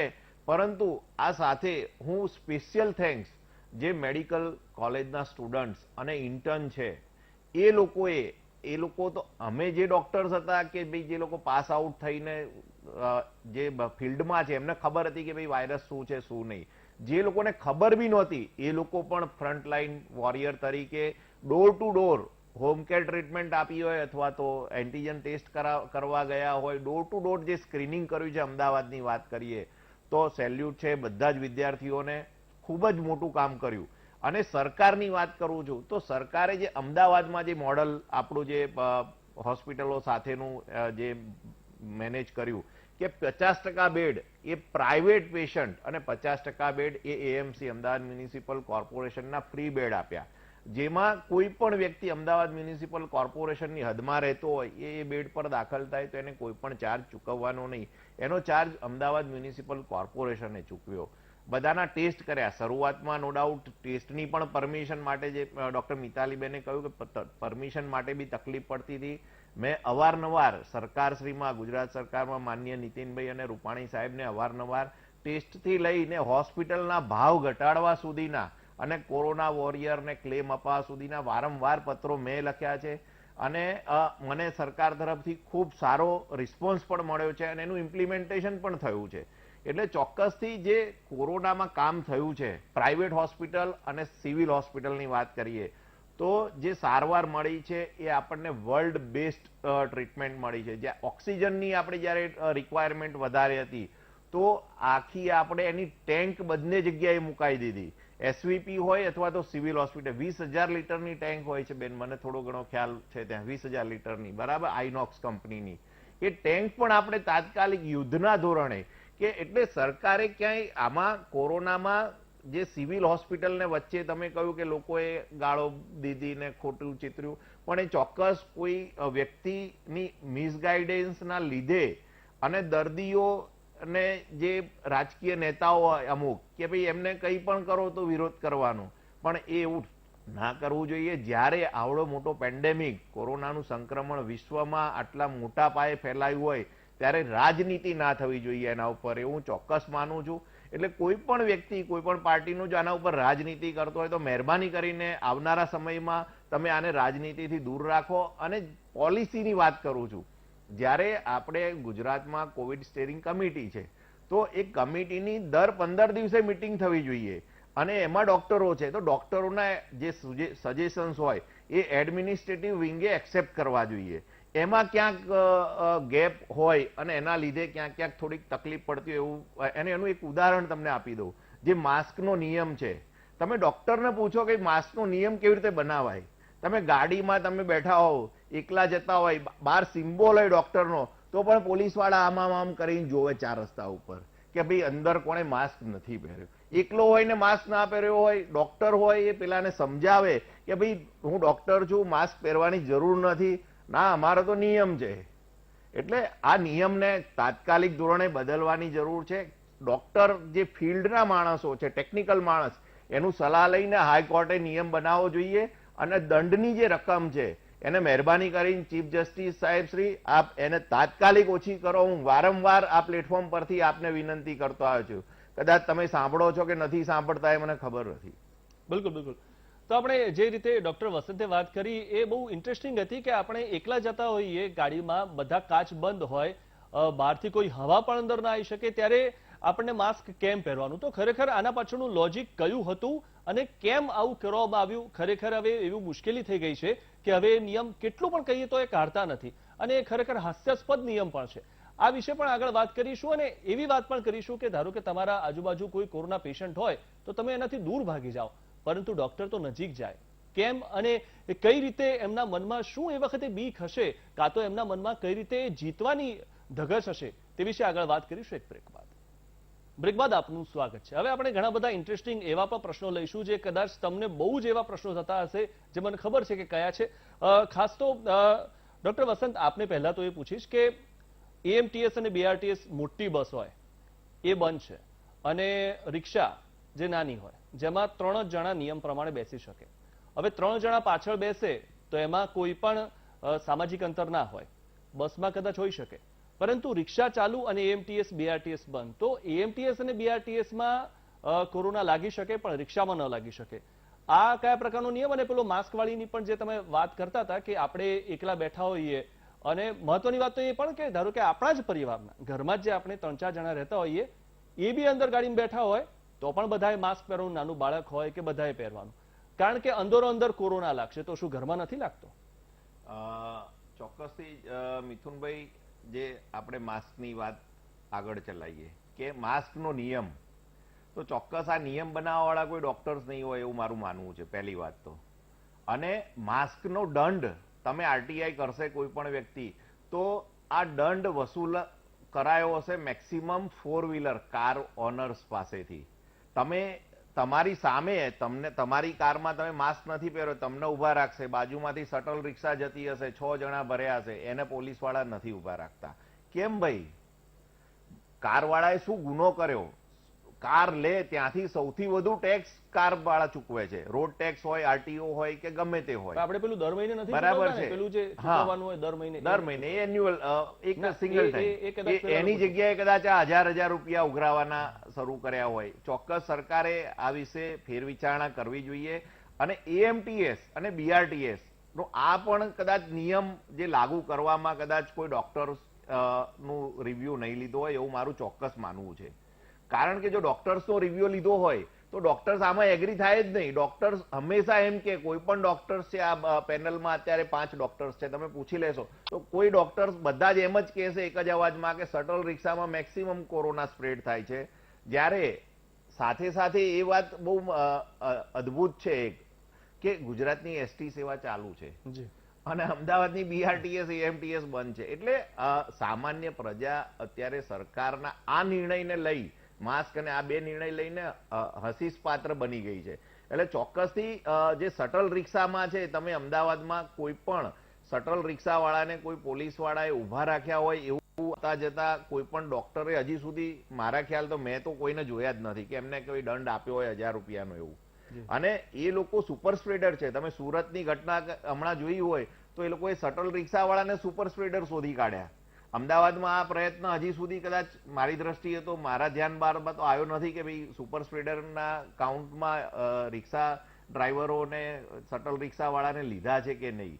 એટલે એએમટીએસ બસમાં ઓડ ઇવન સાથે જે બીઆરટીએસ ને એએમટીએસ ચાલુ કરવી જોઈએ. અત્યારે લોકો આર્થિક સંકળામણમાં છે ત્યારે જો શટલ રિક્ષાવાળા મન ફાવે ભાવ લેતા હોય છે ત્યારે એએમટીએસ બીઆરટીએસ એ અમુક જે લોકોની છે એની જીવાદોરી છે નોકરી ધંધા જવા માટે, જેમની પાસે સાધન નથી. તો ચોક્કસથી સરકારે આ ચાલુ કરવી જોઈએ. અને માસ્કનો નિયમ તાત્કાલિક જે કોવિડ સ્ટેરિંગ કમિટી છે ગુજરાત સરકારની, એણે બેસીને એક જ પરિવાર આખો દિવસ સાથે હોય, હસબન્ડ વાઈફ હોય. હમણાં એક અમારા મિત્ર સામે રહે છે, એ આવતા હતા હાઈવે ઉપર મહેસાણા કલોલ, તો ત્યાં એમને ઉભા રાખ્યા. પેલા બેને જસ્ટ નીચે ઉતાર્યું, માસ્ક, બંને ડોક્ટર છે, તો ત્યાં 1000 રૂપિયાનો દંડ ભર્યો એમને. એટલે આવી દંડની જે વિસંગતા છે, મેં હમણાં એવું સાંભળ્યું હતું મિથુનભાઈ કે વિધાનસભામાં કઈ દંડ ઓછો કર્યો. હવે ખબર નથી, પગાર ઓછો હોય આપણા કરતા એટલા. હા, એ કેમ એવું કર્યું આપણા કરતા એ ઓછી કમાણી કરતા હોય. પણ મારી જાણકારી માટે, પબ્લિકની જાણકારી માટે પૂછવું છે કે વિધાનસભામાં નિયમ અલગ હોય અને જાહેર જનતાના નિયમ અલગ હોય. ઘણા બધા ધારાસભ્યો પગાર નથી લેતા ને, એવું હોઈ શકે. એમ એટલે નિયમ અલગ અલગ હોઈ શકે એવું મારું. હોઈ શકે એવું. હા, એ ટેકનિકલ કોઈ વકીલ સાહેબ હોત તો આપણને થોડું વધારે પ્રકાશ પાડે. પણ હશે સરકારે ચોક્કસથી માસ્કના નિયમ અને દંડ, જે અત્યારે ઘણીવાર તો ઘણા લોકોનો પગાર 5000 હોય, 1000 રૂપિયા દંડમાં ચૂકવી દે, એની આંતરડી કકડતી હોય અને એ ક્યારેય માફ નહીં કરી શકે. એટલે સરકારે આ નિયમ માટે તાત્કાલિક કઈ વિચારી અને કાયદામાં ફેરફાર કરી અને દંડની જે જોગવાઈ છે એ માનનીય હાઈકોર્ટના ચીફ જસ્ટિસ સાહેબને કહું એકવાર સામાન્ય માણસના ઘરે મુલાકાત લો અને પછી દંડની રકમ નક્કી કરો આપશ્રી. આના પર જ શ્રુતિબેન આપણે પૂછ્યું કે આપ તો સિવિલ હોસ્પિટલમાં છો, 1000નો જેને દંડ થયો હોય એ એવું માને ને કે આના કરતા તો કોરોના થયો હોત ને તો સિવિલમાં મારે તો ફ્રીમાં સારવાર થઈ જાત, કારણ કે ત્યાં તો 1000 રૂપિયા બી ખર્ચાતા નથી. હા, આમાં પોઝિટિવ વાત એ છે કે હા, સાચી વાત છે કે સિવિલમાં દર્દીને 1 રૂપિયો પણ ભરવો નથી પડતો અને પ્રાઇવેટ હોસ્પિટલ કરતાં પણ કદાચ વધારે સારી સારવાર મળે એવું મારું માનવું છે. કારણ કે હું ત્યાં જ કામ કરું છું અને મને ખબર છે કે કોવિડ હોસ્પિટલમાં ત્યાં દરેક દર્દીને જે સુવિધા આપવામાં આવે છે એ કોઈ પણ પ્રાઇવેટ હોસ્પિટલ કરતાં ચડિયાતી જ હશે. પણ જ્યાં સુધી આ 1000 રૂપિયાના દંડનો સવાલ છે ત્યાં સુધી એમાં 2 વસ્તુ થઈ શકે કે એક તો જો દંડ ભરે એ કદાચ એવું માને કે આના કરતાં માસ્ક પહેર્યું હોત તો વધારે સારું થાત અને એવું માનીને પછી માસ્ક પહેરવાનું ચાલુ કરી દે તો પોતાને પણ સુરક્ષિત રાખી શકે અને જો પોતાને કોરોના થયો હોય તો આજુબાજુવાળાને સ્પ્રેડ ના કરે. અને બીજી કેટેગરીના લોકો અમુક એવા હોય છે કે જેમને દંડ થયો હોય તો પણ ના સુધરે, એટલે પેલું તેજીને ટકોરો ને ગધેડાને ડફણા એના જેવું છે કે જે લોકો સમજે છે એ લોકો સમજે જ છે અને દરેક નિયમનું પાલન કરે જ છે, અને જે લોકો નથી સમજતા એને તમે દંડ કરો કે ગમે તે કરો એનાથી કંઈ ફરક નથી પડતો. પણ આ દંડ કરવા કરતા એવું કરી શકાય કે જે લોકો માસ્ક ના પહેરતા હોય અથવા તો જે લોકો એવું સમજતા હોય કે કોરોના નથી અથવા તો જે લોકોને એવું લાગતું હોય કે માસ્ક પહેરવાથી કોરોનાથી પ્રોટેક્શન નથી મળતું, એવા બધા લોકોને અમારા સિવિલમાં 2-2 કલાક માટે સમયદાન કરવા માટે અને દર્દીઓની સેવા કરવા માટે મોકલી આપો તો એનાથી એ બી કદાચ સુધરે અને અમને પણ સારો એવો લાભ થશે. 1 કે 2 કલાક જો પીપીઈ કિટ પહેરવામાં આવે ને તો બી માસ્ક પહેરતા થઈ જાય. પછી એવા કોઈ બહાના ન કાઢે કે માસ્ક પહેરવાથી મને શ્વાસ લાગે છે કાં તો આનાથી જ મારું ફેફસું મુશ્કેલમાં આવી જશે એને એવું બધું. તો ડોક્ટર મિતાલી, એ આગળ એક આપણે વાત કરી રહ્યા હતા જેમાં ખરેખર ડોક્ટરમાં એવી આમ અદ્ભુત તાકાત હોય છે કે જે સામાન્ય વ્યક્તિમાં નથી હોતી. કારણ કે આપણા એક વિચાર એવો આવ્યો કે ફ્લેટમાં કોઈ ડોક્ટર રહેતા હોય ત્યારે આપણને ખરેખર બનતી હોય કે અડધી રાત્રે પણ આપણને કામ આવશે. પરંતુ 1 વર્ષ પહેલા એવી સ્થિતિ હતી કે આપણા ફ્લેટમાં ડોક્ટર રહે છે, આ કોરોના લઈને આવશે, એટલે એવું થતું હતું અને એના કારણે લોકો એટલા બધા ભયના માર્યા હતા કે બહાર નીકળે એના કરતા જુએ કે બાજુમાં જે ડોક્ટર રહે છે ને એમનાથી બચીને રહો તો કોરોના ના આવે. કરેક્ટ. એમાં 2 કારણો છે. સૌથી પહેલા તો એ વસ્તુ છે કે જેમ મેં પહેલા વાત કરી કે આપણે ત્યાં જે કમ્યુનિટીમાં જે નોલેજ કે અવેરનેસ સ્પ્રેડ થાય છે એ નોર્મલી ઓથેન્ટિક સોર્સિસથી ઓછી નોલેજ આવતી હોય છે અને હિયરસેથી વધારે આવતી હોય છે કે ભાઈ બાજુવાળા બેને કીધું કે આ તો કે કોરોના મહામારી કોઈ વાયરસ નથી, આ તો કોઈક માતાજીનો કોપ છે, એટલે પછી એ સર્કલમાં આ જ વસ્તુઓ સર્ક્યુલેટ થવા માંડશે. અને જે ઓથેન્ટિક સાયન્ટિફિક ઇન્ફોર્મેશન છે જે તમને ડરાવતી નથી અને જેનાથી તમને સ્ટ્રેન્થ આવે છે કે તમે રાઈટ ડિસિઝન લઈ શકો, સાચી વસ્તુથી ડરો એનો સવાલ જ નથી. ડેફિનેટલી માસ્ક પહેરો, એમાં તમે ડરપોક નહીં થઈ જાઓ, પણ ડોક્ટર તમારા એમાં બિલ્ડિંગમાં રહેતા હશે કે તમારા ઘરમાં કોઈ છે જેને કોવિડ થઈ ગયું છે ને એક રૂમમાં આઇસોલેટેડ છે, તો એનાથી કઈ વાયરસ કૂદીને તમારી પાસે પ્રેફરન્શિયલી નથી આવવાનું. એટલે એ જે લોકવાહિકાઓ છે આ વાયરસને લઈને એનાથી આઈ થિંક એ વધારે ડેન્જરસ છે. બિલ્ડિંગમાં ડોક્ટર રહેતા હશે એનાથી એટલો ડેન્જર નહીં થાય, પણ આવી જે કથાઓ જે આપણે અંદર સમાજમાં લોકો બનાવી દે છે, ઘણા બધા આપણે વોટ્સએપ યુનિવર્સિટીના પણ ફોરવર્ડ જોયા હશે કે આ વાયરસ નથી, એકચ્યુઅલી બેક્ટેરિયા છે ને આમ છે ને તેમ છે. અને ઘણા ખરા લોકો છે જેમને મેં વાત કરી હતી કે આવા રોંગ ઇન્ફોર્મેશનથી દૂર રહેજો, અને એમાંથી ઘણા બધા લોકો આવીને મને આવા વોટ્સએપ બતાવ્યા બી છે કે ડોક્ટર આ રાઈટ છે કે રોંગ છે. અને આઈ એપ્રિશિએટ ધેમ કે એ લોકો ઓથેન્ટિક સોર્સ કાં તો કોઈ એકચ્યુઅલ ડોક્ટર પાસે કાં તો ઇન્ટરનેટમાં લેટ્સ સે WHO કે ICMR કે એવી ઓથેન્ટિક જે સરકારી બોડીઝ છે એમની પાસેથી ઇન્ફોર્મેશન લે. એટલે આઈ થિંક એનો જે ફિયર છે એનો એક મોટો ભાગ આ છે. બીજું કે અનફોર્ચ્યુનેટ પાર્ટ એ છે, મેં ઇન્ડિયામાં પણ પ્રેક્ટિસ કર્યું છે, મેં મારું ફર્સ્ટ રેસિડેન્સી સરકારી હોસ્પિટલમાં કર્યું છે મહારાષ્ટ્રમાં, અને એના પછી હું ફોરેનમાં પણ મેં એ કર્યું છે. તો જે ડિફરન્સ છે એ આપણે ત્યાં એ છે કે એક સાઈડ તો ડોક્ટરને આપણે એટલા બધા ઉપર કરી દઈએ છીએ જયારે કંઈક સારું કરે કે ભગવાન છે ને આમ છે ને અમારો જીવ તમારા હાથે આપી દીધો ને આમ ને તેમ, પણ કદાચ કશેક કોઈક નેચરલ કોર્સ ઓફ ધ ડિઝીઝમાં તકલીફ થઈ કે કદાચ કોઈક એવી વસ્તુ કે જે ડોક્ટરના હાથમાં નથી, અને ડેફિનેટલી આજે સાયન્સે આટલો બધો પ્રોગ્રેસ કર્યો છે, પણ મારું લોકોને એ જ કહેવાનું કે ડોક્ટર ભગવાન નથી. એ તમને નિસ્વાર્થપણે તમારી સેવા કરે છે, એમને આટલા બધા વર્ષો જે ભણ્યું છે એ જે ભણતર છે એ જે એક્સપિરિયન્સ છે એનો તમને સૌથી વધારેમાં વધારે ફાયદો આપી શકે. પણ તમે એવું સુપર હ્યુમન એમની પાસે એક્સપેક્ટ કરો અને પછી નેચરલ કોઝિસથી કોઈક એવી એરર થાય તો તમે પછી એમની ઉપર તૂટી પડો. એટલે આપણા ત્યાં છે ને સૌથી ઇઝી પર્સન ટાર્ગેટ કરવા માટે, જેને આપણે ઇંગ્લિશમાં સ્કેપગોટ કહીએ, એ ડોક્ટર બન્યા છે મોસ્ટ ઓફ ધ ટાઈમ. એટલે એડમિનિસ્ટ્રેટિવ એરર હોય તો પણ ડોક્ટરો ખાતા હોય છે. ઓક્સિજનનું આપણે વચ્ચે ઉત્તર પ્રદેશમાં આ ઘટના થઈ હતી કે ભાઈ ઓક્સિજનના સિલિન્ડર ખૂટી પડ્યા હતા તો એ ડોક્ટરને મારી નાખ્યા હતા.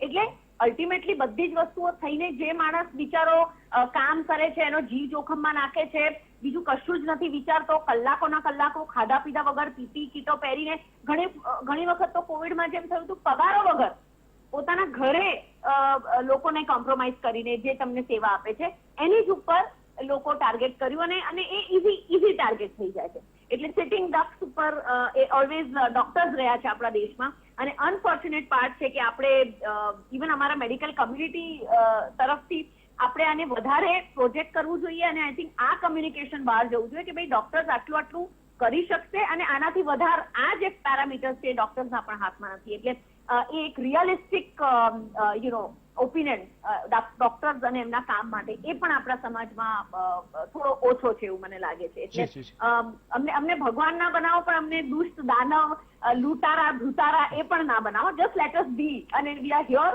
કે અમે તમને હેલ્પ કરીએ અને અમારા ભણતરનો તમને પૂરો ફાયદો આપીએ. એટલે એ રીતે રાખશો તો બહુ જ હેલ્ધી રિલેશન બનશે ડોક્ટર્સ અને કમ્યુનિટીની વચ્ચે. બિલકુલ બિલકુલ. આજે આના જ પરનો એક પ્રશ્ન ડોક્ટર અતુલ આપને પૂછવા માંગુ છું કે આ આખા એક વર્ષમાં ઘણા બધા લોકોના મોઢે એવું પણ સાંભળ્યું કે આ ફલાણા ડોક્ટર છે ને એમની પાસે ન જતા નહીં તો ચીરી નાખશે, કારણ કે પ્રાઇવેટ પણ ઘણા બધા લોકો ઘરે આવીને ટ્રીટમેન્ટ આપતા હતા. તો આ પ્રકારનું જે બોલવાનું થતું હતું લોકોને કોઈકના અનુભવ ખરાબ કે એવા પણ હોઈ શકે જ્યારે એ બીજાને કહેતા હોય કે ભાઈ તમે આ ડોક્ટર પાસે ન જતા નહીં તો તમને તો ખાડામાં ઉતારી દેશે ને 2-3 લાખ કમાઈ લેશે ડોક્ટર. તો ઘણા બધાના મોઢે એવું બી સાંભળ્યું છે કે ડોક્ટરો ખૂબ કમાઈ ગયા છે. આ બાબતે આપનું શું કહેવું છે? ખરેખર તો ડોક્ટર સીધી રીતે સામે લડતા હતા ત્યારે ખૂબ કમાઈ ગયા છે, ચીરી નાખશે, આવું બધું બી આપણને સાંભળવા મળ્યું.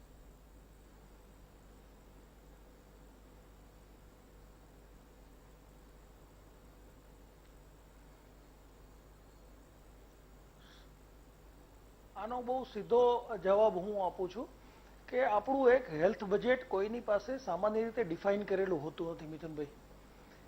આ વાત નંબર મૂળભૂત મુદ્દો છે.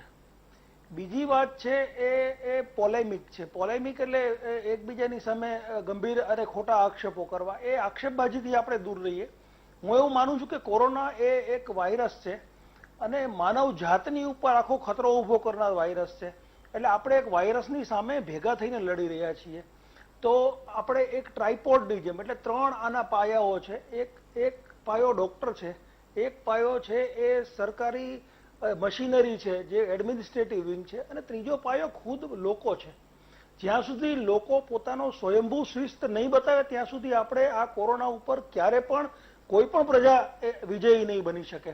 એટલે લોકોની સમજણ આપણે પહોંચાડવી પડશે. એ આપણા ડોક્ટરોની એટલે કે અમારી પોતાની જવાબદારી છે એવું અમે માનીએ છીએ અને એક IMA તરીકે અમે બધા લોકો સુધી આ વાત પહોંચાડીએ છીએ. એટલે જ હું આપના VTVના માધ્યમથી ફરી પાછું એકવાર કહું છું કે જ્યારે સરકારે એનાઉન્સ કર્યું છે કે 45 વર્ષથી ઉંમરના તમામ લોકોને જ્યારે નિઃશુલ્ક વેક્સિનેશન મળે છે ત્યારે એનો ભરપૂર લાભ લ્યો. મારે એક બીજી નાની વાત કહેવી છે. આદરણીય પટેલ સાહેબે જે વાત કરી એ મુદ્દાને થોડીક આગળ મારે લઈ જવી છે અને 2 અલગ અલગ વાત કરવી છે. નંબર 1, ભારત દેશની અંદર જેમ IAS IPS છે એમ ઇન્ડિયન મેડિકલ સર્વિસીસની ખૂબ જરૂરિયાત છે અને એવું અમને આ વાત હું ICMR Indian council of medical રિસર્ચના જે મુખ્ય લોકો છે એની સાથે અમારે નેશનલ હેડક્વાર્ટરના જે સિનિયર ડોક્ટરોની મિટિંગો થતી અને એના આધારે રાજ્ય સરકારની ઉપર પરિપત્રો જતા અને એ રાજ્ય સરકારના પરિપત્રોના આધારે અહીંના જે ચીફ હેલ્થ સેક્રેટરી અને એ બધા કલેક્ટર સુધી આ વાત પરકોલેટ થતી. એટલે આ જે બેન એવું કહેતા હતા કે FRCSમાં થઈ છે ને અહીંયા નથી થતું, તો સૌથી સ્ટ્રોંગમાં સ્ટ્રોંગ જો આપણું પિલર હોય તો આપણે ઇન્ડિયામાં બન્યું છે સો long as Covid is concern. આ કોવિડમાં આપણે જે સેવાઓ કરી છે એ કદાચ દુનિયામાં બેનમૂન છે અને એની ક્યાંય કલ્પના ના થઈ શકે એટલી બધી આપણે સારું કામ કર્યું છે ને એનું એ રિઝલ્ટ બતાવે છે કે આપણો મૃત્યુદર છે એ દુનિયામાં સૌથી બહુ જ ઓછામાંથી છે. એટલે ઇન્ડિયન મેડિકલ સર્વિસીસની ખૂબ જરૂરિયાત છે અને આપના માધ્યમથી હું એક સરકારને એટલે કે કેન્દ્ર સરકારને ખૂબ હૃદયપૂર્વક વિનંતી કરવા માંગુ છું કે અત્યાર સુધી ભારત દેશનું જે બજેટરી એલોકેશન હેલ્થ માટે છે એ <6% રહ્યું છે. 6%થી કાયમ આપણે નીચે અંડર આપણો GDPનો 6%થી નીચે રહ્યું છે. જ્યારે વેસ્ટર્ન કન્ટ્રીઝ કોઈ પણ લઈ લ્યો તો 10%થી વધારે રહ્યું છે. 10%થી 20%ની વચ્ચેનો ટોટલ GDPનો એટલો ફાઇનાન્શિયલ હિસ્સો છે એ પોતાની હેલ્થ માટે થઈને વાપરે છે, પોતાના પ્રજાની હેલ્થ માટે વાપરે છે. અલ્ટિમેટલી આપણે જાતે નહીં રહ્યા એવું આપણે પુરાણોમાં કહ્યું છે, આપણી લોકવાયકાઓમાં છે, પણ એના માટેનું આર્થિક આયોજન થવું એ ખૂબ જરૂરી છે. તો અને આમ જોઈએ તો કેન્દ્ર સરકારે આ રાજ્ય સરકાર ઉપર ઝોકી દીધું છે કે હેલ્થ છે એ રાજ્ય સરકારનો વિષય છે. એટલે જે કેન્દ્ર સરકારમાંથી તો 6%થી ઓછું બજેટ ફાળવે છે. મારી બે હાથ જોડીને કેન્દ્રમાં જે કોઈ પણ નક્કી કરતા હોય એમને વિનંતી છે, આદરણીય મોદી સાહેબને પણ વિનંતી છે કે આ 6%નો આંકડો છે એ ક્રોસ કરીને આપણે 10%થી 20%ની વચ્ચે લઈ જઈએ અને આપણા સમગ્ર ભારત દેશનું સ્વાસ્થ્ય આપણે મજબૂત કરીએ. બિલકુલ બિલકુલ. તો આગળ આપણે એ ખાસ વાત કરવાના છીએ, ડોક્ટરો પાસેથી એ પણ જાણવાના છીએ કે હવે બીજી લહેર જે છે એ ચાલુ થઈ ગઈ છે. પછી ભલે કારણ ચૂંટણી ગણો કે પછી ક્રિકેટ મેચ હોય, મહારાષ્ટ્રમાં તો આ બંને નથી થયું, છતાં બી ત્યાં કેસ વધારે છે. એટલે કારણ જે છે એ બીજી લહેર છે. તો બીજી લહેર માટે તમામ ડોક્ટર્સ કઈ રીતે તૈયાર છે? કારણ કે 1 વર્ષ પહેલા એ લોકો એવા વાયરસ સામે તૈયાર હતા કે જે વાયરસની પહેલી લહેર, બીજી કે કેટલામી લહેર એ ખબર નહોતી, છતાં પણ તૈયાર હતા. જ્યારે હવે એને જાણી લીધું છે તો બીજી લહેર સામે કઈ રીતે તૈયાર છે એ જાણીશું એક બ્રેક બાદ. બ્રેક બાદ આપનું સ્વાગત છે. હવે જ્યારે બીજી લહેર ચાલુ થઈ ગઈ છે, કોરોનાની પહેલી લહેર એટલે કે શરૂઆત જ્યારે હતી ત્યારે જે રીતે લડ્યા હતા ડોક્ટર, હવે બીજી લહેર વખતે કઈ રીતે તેઓ તૈયાર છે આપણે જાણીશું ડોક્ટર નિકુંજ વિઠલાણી. ડોક્ટર નિકુંજ, હવે જ્યારે બીજી લહેર ચાલુ થઈ છે ત્યારે ડોક્ટર કઈ રીતે બધા તૈયાર છે? કારણ કે હવે તો આપણી જોડે હથિયાર તરીકે વેક્સિન પણ છે, દવાઓ પણ છે, રેમડેસિવિર જે બહુ જ વધારે થયું હોય તો દરરોજ આપવાની એ પણ છે. ત્યારે કઈ રીતે હવે ડોક્ટર તૈયાર છે? બહુ સાચી વાત કીધી નિતિનભાઈ કે શરૂઆતમાં આપણે જેમ બધાએ ડિસ્કસ કર્યું તેમ કે જયારે વાયરસની શરૂઆત થઈ ત્યારે આપણે પોતાને નહોતી ખબર કે આ વાયરસ શું છે, ત્યાંની સામે કેવી રીતે લડવું જોઈએ. બહુ જ અહીંયાથી બહુ સારું એક્ઝામ્પલ આપ્યું છે વસંતભાઈ આઈ થિંક આપ્યું હતું કે ભારત પાકિસ્તાનનું યુદ્ધ ચાલતું હોય તો ખબર છે કે પાકિસ્તાનના સૈનિકો ક્યાં છુપાયેલા છે, પરંતુ અહીંયા તો આ વાયરસ હતો કે એની સામે કેવી રીતે લડવું એ ખબર જ નહોતી. અને આનું એક એક્ઝામ્પલ આપું તો ઇટલીનો ડેથ રેટ આપણા કરતા ઘણો બધો વધારે હતો. કેમ તો કે શરૂઆતના ફેઝમાં એ લોકો એવું વિચાર્યું હતું કે સ્ટીરોઇડ તો કે ના વાપરવા જોઈએ, એસ્પિરિન કે તો કે એસ્પિરિન વાપરો તો બ્લીડિંગ થાય છે. હવે જ્યારે જેમ તેમ સમય ગયો, આપણે ઓછીથી 3 મહિના ઇટલી કરતા પાછળ આવ્યા તો આપને ખબર પડી કે સ્ટીરોઇડ તો આની રામબાણ દવા છે. એસ્પિરિન અથવા તો કોઈ પણ પ્રકારનું બ્લડ પ્રતિરોધક દવા વાપરવાની ખૂબ જ જરૂરી છે.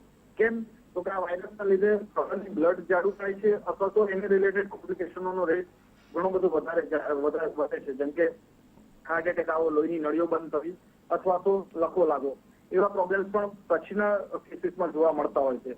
એટલે એ વસ્તુ પાછળથી ખબર પડી કે બ્લડ પ્રતિરોધકની દવાઓ આપવી જોઈએ, અમુક કેસીસમાં સ્ટીરોઇડ વાપરવા જોઈએ. ત્યાર પછી આપણે મળી કે રેમડેસિવિર મળી, એન્ટીવાયરલ ડ્રગ તરીકે મળી. ત્યાર પછી ટેબ્લેટ ફોર્મમાં ફેવિક્યુલ મળી. ત્યાર પછી આપણે જે મળી એ પ્રોફેશનલ મળી કે ઇમ્યુનોમોડ્યુલેટર ડ્રગ્સ કહેવાય તે મળી. એટલે આમ હવે જોઈએ તો ડોક્ટરો પાસેના હથિયારો તૈયાર છે. હથિયારોની સાથે સાથે જયારે એક ફેઝ હતો કે જયારે કોરોનાનો પીરિયડ ઓછો થઈ ગયો હતો અથવા તો દર્દીઓ ઓછા થઈ ગયા હતા, ત્યારે કોવિડ હોસ્પિટલો બંધ થઈ ગઈ હતી, નોન કોવિડ વર્ક પાછું વધી ગયું હતું. એટલે કે બધા નોર્મલ વર્કમાં પાછા આવી ગયા હતા. જેમ કે ઓર્થોપેડિકની સર્જરી કહીએ તો પ્યોર કોવિડ વખતે થતી નહોતી, જે રેગ્યુલર થવા માંડી હતી. એટલે કોવિડ હોસ્પિટલ પાછી નોન કોવિડમાં કન્વર્ટ થવા માંડી હતી. પરંતુ હવે પાછી એ જ નોન કોવિડ હોસ્પિટલ પાછી કોવિડ હોસ્પિટલમાં ઇમિડિયેટલી ફેરવવા માંડ્યા છીએ. એટલે એ જ હોસ્પિટલ આપણે કોવિડ હોસ્પિટલ તરીકે ટ્રીટ કરવા માંડીએ છીએ અથવા ત્યાં પેશન્ટોને એડમિટ કરવા માંડીએ છીએ. અહીંયા બધાને જ ખબર છે તેમ કે સુરતની હાલત દિવસે દિવસે બગડતી જઈ રહી છે. તો અમારા સુરતમાં અત્યારે મોટાભાગની મેજર હોસ્પિટલો છે કે જે 100 બેડ અથવા 100 બેડ કરતા મોટી હોસ્પિટલો છે, મોટાભાગે અમે કોવિડમાં કન્વર્ટ કરી નાખી છે, કારણ કે ઓલમોસ્ટ આજે દર્દીઓ ફૂલ છે. તો એમ આપણી પાસે હથિયારો છે, બેડ છે, એ પણ અવેલેબિલિટી છે. અને લાસ્ટ ટાઈમ આપણે ડિસ્કસ થયું તેમ કે જે ક્લાસ 4 અથવા તો પેરામેડિક્સનો પ્રોબ્લેમ હતો એ પ્રોબ્લેમ પણ આ વખતે ઓછો છે. એટલે આ વખતે ડોક્ટર્સ અને અમારી ટીમ બધી રીતે મેન્ટલી અમે પ્રિપેર્ડ છીએ કે અમારી પાસે નંબર ઓફ પેશન્ટ આવશે તો અમે એને 0 લેવલથી મેડિકલ ટ્રીટમેન્ટ અથવા તો આઈસીયુ સુધીની ટ્રીટમેન્ટમાં કેવી રીતે પહોંચી વળશે. લાસ્ટ ટાઈમ તો અમારા પાસે નંબર પણ અનએક્સપેક્ટેડ હતા. ઘણી બધી વખત અમનારમાં ટ્રીટમેન્ટ ગાઈડલાઈન અવેલેબલ નહોતી કે શું કરવું જોઈએ, કયા દર્દી માટે ટોક્સિઝમ આપવું કે કયા દર્દીને ના આપવું, એના ઉપર જ અમારી ક્વેરી ચાલતી રહેતી. કયા દર્દીને સ્ટીરોઇડ હેવી ડોઝ આપવો કે કયાને લો ડોઝ આપવું કે કયા પેશન્ટને ના આપવો, તો એ કન્ફ્યુઝન ચાલતું હતું. કે આ બધી દવાઓ એવી છે કે જે આ વાયરસમાં હેલ્પફુલ થાય છે પણ એની સાઇડ ઇફેક્ટો પણ છે. એટલે કોઈ દર્દીને ડોક્ટરના હાથે સાઇડ ઇફેક્ટ ના થાય એ પણ ખૂબ જરૂરી હોય છે. કોઈ દવાને લીધે સાઇડ ઇફેક્ટ અથવા પ્રોબ્લેમ ના ઉભો થાય એ પણ જરૂરી છે. એટલે આ બધું બેલેન્સ કરવું ત્યારે ખૂબ જરૂરી હતું. પરંતુ હવે ગાઈડલાઈન ક્લિયર થઈ ગઈ છે. આજે આપણા દર્દીઓ, આપણા ડોક્ટર્સનો, કોવિડ ટ્રીટ કરતા ડોક્ટર્સનો એક્સપિરિયન્સ ખૂબ જ વધારે છે. એમ કહીએ કે આપણે જેમ વાત કરી તેમ કે બીજા કન્ટ્રી કરતા આપણા કન્ટ્રીમાં રિઝલ્ટ ખૂબ જ સારું છે. રેટ છે ખૂબ જ ઓછો છે. તો એનું મેઇન રીઝન છે કે આપણો એક્સપિરિયન્સ છે એ આપણો લર્નિંગ જે હતો એ ખૂબ જ ઓછો રહ્યો અને આપણે લર્નિંગમાંથી ખૂબ જ અને બહુ ફાસ્ટ શીખી લીધું છે. એટલે સેકન્ડ વેવને આપણે મને એવું લાગે છે પર્સનલી કે આપણે ફર્સ્ટ વેવ કરતાં પણ વધારે સારી રીતે ટેકલ કરી શકીએ. ખાલી અહીંયા જે જરૂર છે એ પબ્લિક સપોર્ટ જરૂર છે. બહુ ડિસ્કશન કરવું કે માસ્કની પોલિસી હોવી જોઈએ. માસ્ક કરવાની જરૂર પણ પડે. ખબર છે કે માસ્ક આ ડિઝીઝ નહીં થાય તો એમાં પણ જરૂર છે. તો પબ્લિક જાગૃત થશે પછી પોલિસીમાં આટલું ગવર્મેન્ટ ઇન્વેસ્ટિગેશન કરવાની જરૂર નહીં પડે. ગવર્મેન્ટ તમારી સાથે પેનલ્ટી લેવાની જરૂર નહીં પડે. પણ બધાએ અનુભવ્યું છે કે જો લોકડાઉન થયું તો આપણે કેવા હેરાન થયા, ઇકોનોમી કેટલી ડિસ્ટર્બ થઈ. તો જો આપણે ત્યાંથી નહીં રાખીએ તો ગવર્મેન્ટ ફરી છે. બિલકુલ ડોક્ટર નિકુંજ, ડોક્ટર મિતાલી આપને પૂછવા માંગીશ કે પહેલાની પરિસ્થિતિ એટલે કે 1 વર્ષ પહેલાની પરિસ્થિતિ અને હવે અત્યારની પરિસ્થિતિ જે છે તે બંનેમાં આપને શું ડિફરન્સ લાગી રહ્યું છે? કેવી હતી પહેલાની પરિસ્થિતિ અને અત્યારની પરિસ્થિતિ ડોક્ટરને લઈને ખાસ? રાઈટ. હવે I think as I said કે પહેલા બીકોઝ આપણે અનપ્રિપેર્ડ હતા, અનઅવેર હતા કે આના માટે શું કરવું શું નહીં, એટલે ક્લિનિકલ એસ્પેક્ટથી જોઈએ તો ટ્રીટમેન્ટ અને એના ટ્રીટમેન્ટ ઓપ્શન, ટ્રીટમેન્ટની કેટેગરીઝ કે ભાઈ માઇલ્ડ હોય તો શું કરવું, હોમ આઇસોલેશનનો જે ઓપ્શન અત્યારના કોમનલી બધા લઈ રહ્યા છે તે સમયે લોકો ડરતા હતા કે ઘરે આઇસોલેટ થઈએ ના થઈએ, વોટ શુડ બી ડુ. એટલે એ એસ્પેક્ટથી ક્લિનિકલી આઈ થિંક આપણે મચ બેટર પ્રિપેર્ડ છે. પબ્લિકને પણ દે હેવ સોર્ટ ઓફ એમને આઈડિયા છે કે વોટ ધીસ ડિઝીઝ ઇઝ. જે લોકો સમજે છે એમને ખબર પણ છે કે માસ્ક પહેરશે, સોશિયલ ડિસ્ટન્સિંગ રાખશે, હાથ ચોખ્ખા રાખશે તો આ ડિઝીઝ ફેલાવાના ચાન્સીસ એટલા ઓછા થઈ જાય છે. અને સૌથી ઇમ્પોર્ટન્ટ અત્યારના જે ડોક્ટર્સ માટે પણ એક મોટું સપોર્ટ છે એ છે કે મોસ્ટ ડોક્ટર્સ એ વેક્સિનેશનનો પૂરો કોર્સ કમ્પ્લીટ કરી દીધો છે અને એના પછી ઓલમોસ્ટ 2-3 વીક્સ જેવું તો બધાને થઈ જ ગયું છે મિનિમમ.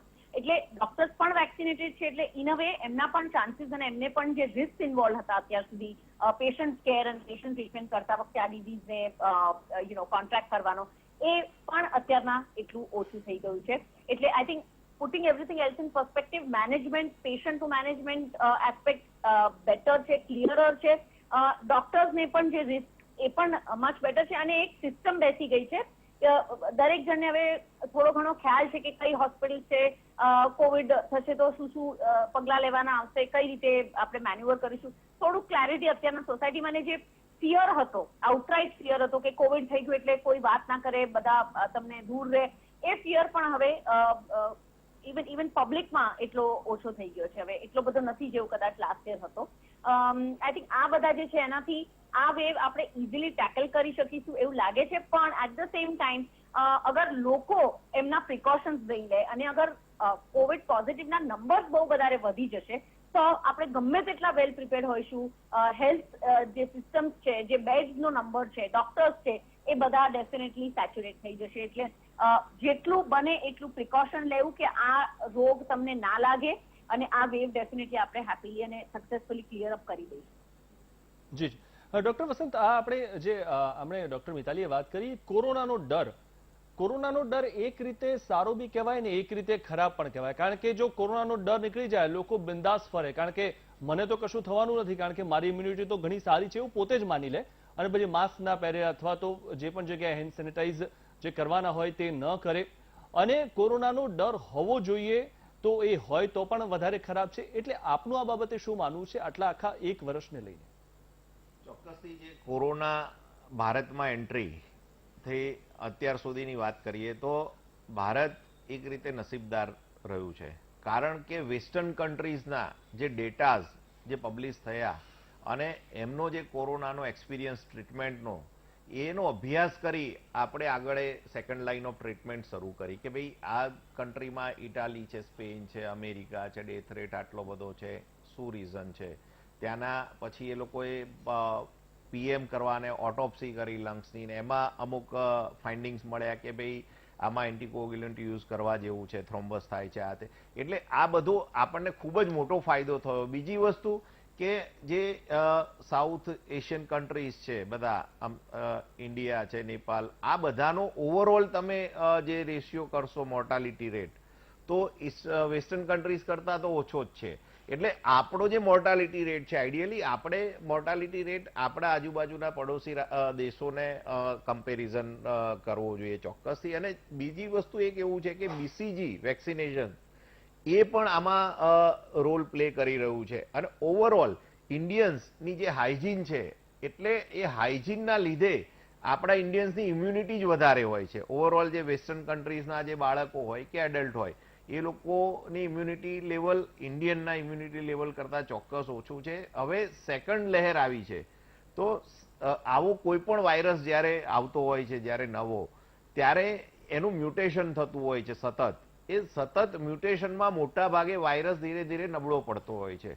આપણે પહેલા પણ જોયું, સ્વાઇન ફ્લૂની વાત કરીએ તો સ્વાઇન ફ્લૂ જ્યારે આવ્યો, ત્યારે ડેન્ગ્યુની વાત કરીએ, ડેન્ગ્યુ આવ્યો ત્યારે હેમરેજિક ડેન્ગ્યુ ફીવર આવ્યો. સ્વાઇન ફ્લૂમાં પણ મોર્ટાલિટી ખૂબ મોટી હતી. પરંતુ સમયાંતરે એ વાયરસ ધીરે ધીરે એની જે વિરુલન્સી છે એ ઓછી થતી હોય છે અને એ નબળો પડતો હોય છે. હમણાં જ જે ડબલ મ્યુટન્ટ વેરિયન્ટ આવ્યું છે, એ એની સંક્રમણ શક્તિ વધારે છે, પરંતુ ચોક્કસ એની વિરુલન્સી ઓછી છે.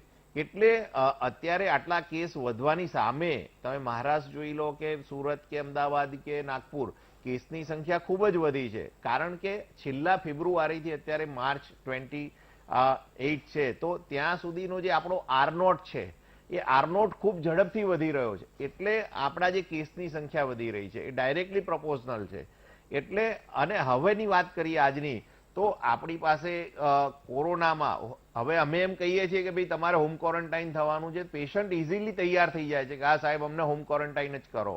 અત્યારે RT-PCRમાં 20-22 કાઉન્ટ હોય, બરાબર છે, તો પણ હોમ ક્વોરન્ટાઇન થઈને પેશન્ટ સારી રીતે સાજા થઈ જાય છે ઓલમોસ્ટ બધા કેસમાં. મેડમ સિવિલમાં પણ આજ પોલિસી ઇમ્પ્લિમેન્ટ કરતા હશે, અને અમદાવાદ મ્યુનિસિપલ કોર્પોરેશન ને બધી જગ્યાએ ICMR દ્વારા ગાઈડલાઈન પ્રમાણે આ રીતે ટ્રીટમેન્ટ આપવામાં છે. અને હોમ ક્વોરન્ટાઇન કરવામાં હવે સગાને ડર નથી લાગતો. જે પહેલા ડર હતો, પહેલા જે ડર હતો અને ખોફ હતો કોરોનાનો, એ ચોક્કસથી ઓછો થયો છે સમયાંતરે.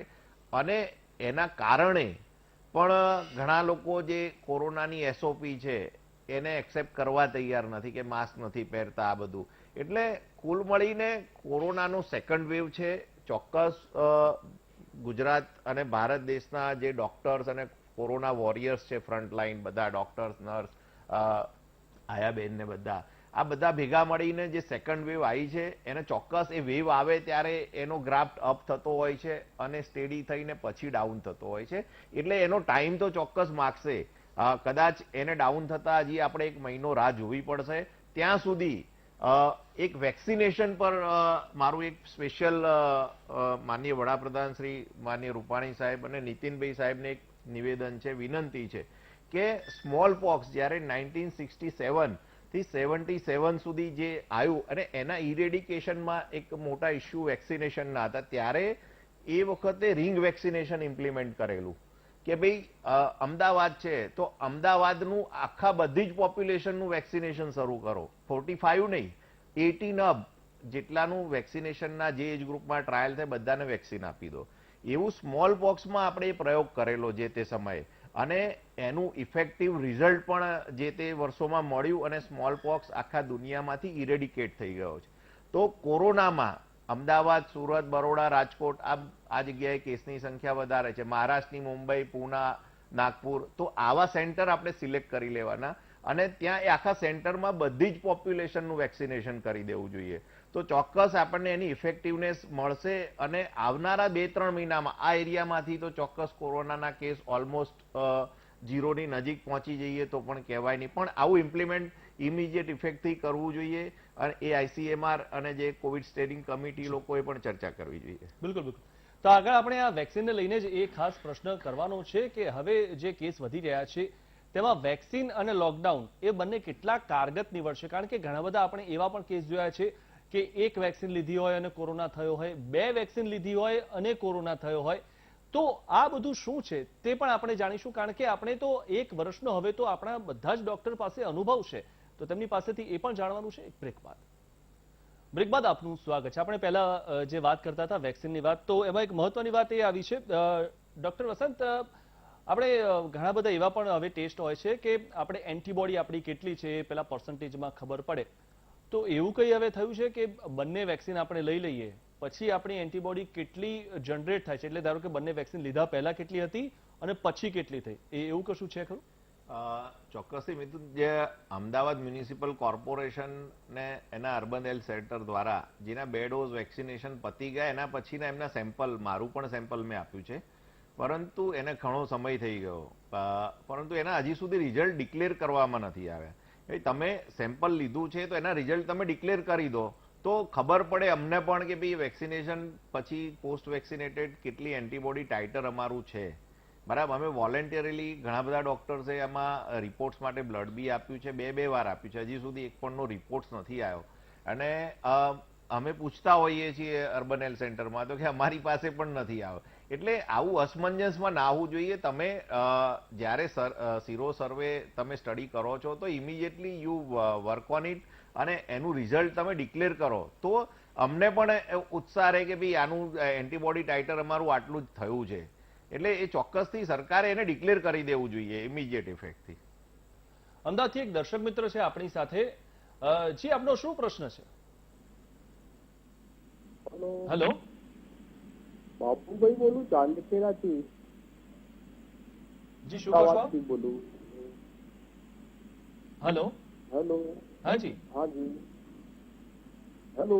હાજી હાજી, આપનો પ્રશ્ન પૂછો. હું મહામંડળને લાખ પ્રણામ છું. જી, વર્ષોથી આપણો મહામંડળ જોતો આવ્યો છું. જી જી. બીજું મારો જ પ્રશ્ન છે કે જે માણસો ભેગા થતા હોય એના માટે સરકાર કોઈ નિયમ બનાવે કે જેથી કરીને માણસો ભેગા ના થાય, પબ્લિક માટે જેટલું લાગે એટલું હરેક દેશના નાગરિક માટે પણ લાગુ પડવું જોઈએ. જી જી જી બિલકુલ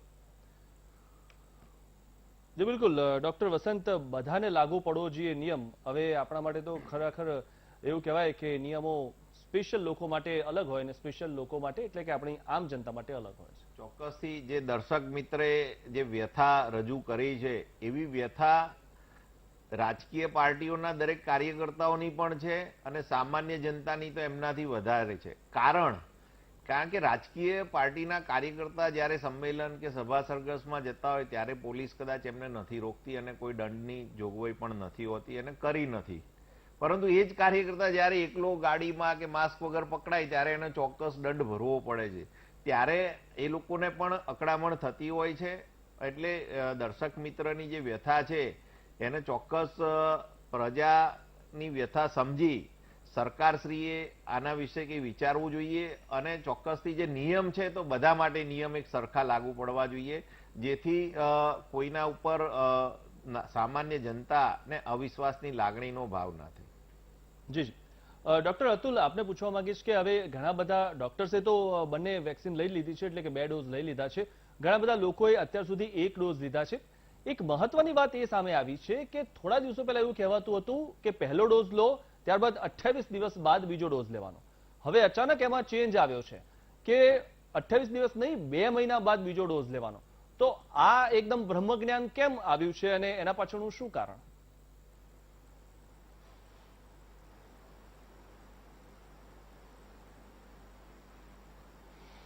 કોવિડ આપણને સાયન્ટિફિકલી કંઈ ને કંઈ નવું નવું શીખવતું હોય છે. આ આખો વિષય આપણા માટેથી નવો છે. દાખલા તરીકે આપણે ભૂતકાળમાં ઘણા બધા વાયરસના સંપર્કમાં આપણે આવી ગયા માનવજાત અને એના ઉપરથી આપણે ધીમે ધીમે કરી નિષ્કર્ષ કાઢ્યો અને આપણે એ વાયરસ ઉપર વિજય પણ મેળવ્યો. કોવિડ વાયરસનો આપણો સ્ટડી માત્ર 1 વર્ષ પૂરતો છે એટલે એમાં નવો નવો ઉમેરો હર હંમેશ થતો રહ્યો છે. હવે જે આપ કહો છો એ 48 દિવસ અને 28 દિવસ અને 60 દિવસની વાત ક્યાંથી આવી? તો પહેલા એવું જે આદરણીય વસંતભાઈએ વાત કરી એ પણ આમાં સાંકળી લઉં છું કે પહેલા એન્ટીબોડી લેવલનું આપણે મેજરમેન્ટ કરતા હતા કે એન્ટીબોડી લેવલ છે એ આપણું એક અમુક માત્રાથી વધી જાય તો આપણને વાયરસની સામે એક પ્રોટેક્શન મળે છે. હવે એવું માનવામાં આવે છે કે એન્ટીબોડી આખું ટોટલ એન્ટીબોડી લેવલ ના વધે પણ એનું સ્પાઇક પ્રોટીન લેવલ જે બહારથી જે વાયરસની બહાર જે સ્પાઇક દેખાય છે એ સ્પાઇક પ્રોટીન લેવલનું એનાલિસિસ પણ હવે અલગથી થાય છે અને એનું પ્રમાણ છે એ વધુમાં વધુ બ્લડની અંદર 60 દિવસે આવી જતું હોય છે. એટલે 60 દિવસ પછી ઇમિડિયેટલી આપણે બીજું વેક્સિન લઈએ તો ચાલે છે. એટલા માટે થઈને આ છે એ સંશોધનનો વિષય છે. અને જેમ જેમ ICMR અને બીજી બધી આપણી જે સંશોધન કરતી સંસ્થાઓ છે એ આપણને ગાઈડલાઈન આપે છે, એ પ્રમાણે આપણે એનું પુનઃ મૂલ્યાંકન થાય છે અને એ પ્રમાણે નવી નવી સ્ટ્રેટેજીઓ ઘડતા હોઈએ છીએ. જી જી ડોક્ટર મિતાલીબેન, આપને ખાસ એ પ્રશ્ન પૂછવાનો કે વેક્સિનની જ વાત ચાલી રહી છે, તો સગર્ભા જે સ્ત્રીઓ છે તેમના માટે વેક્સિન નથી હજુ સુધી આપવાની, એવું કારણ કેમ? આપણે બધા એ જ વાત કરીએ છીએ કે આ વેક્સિન અને આ રોગ બંને જ આપણા માટે બહુ જ નવા છે. આપણે બધા જાણીએ છીએ કે વેક્સિન આ કોવિડ વાયરસનું જે વેક્સિન ડેવલપ થયું છે, આઈ થિંક આખા દુનિયામાં શોર્ટેસ્ટ પોસિબલ ટાઈમમાં ડેવલપ થયું છે. આટલું ઝડપથી અત્યાર સુધી કોઈ પણ રોગનું વેક્સિન આટલું ફાસ્ટ આવ્યું નથી.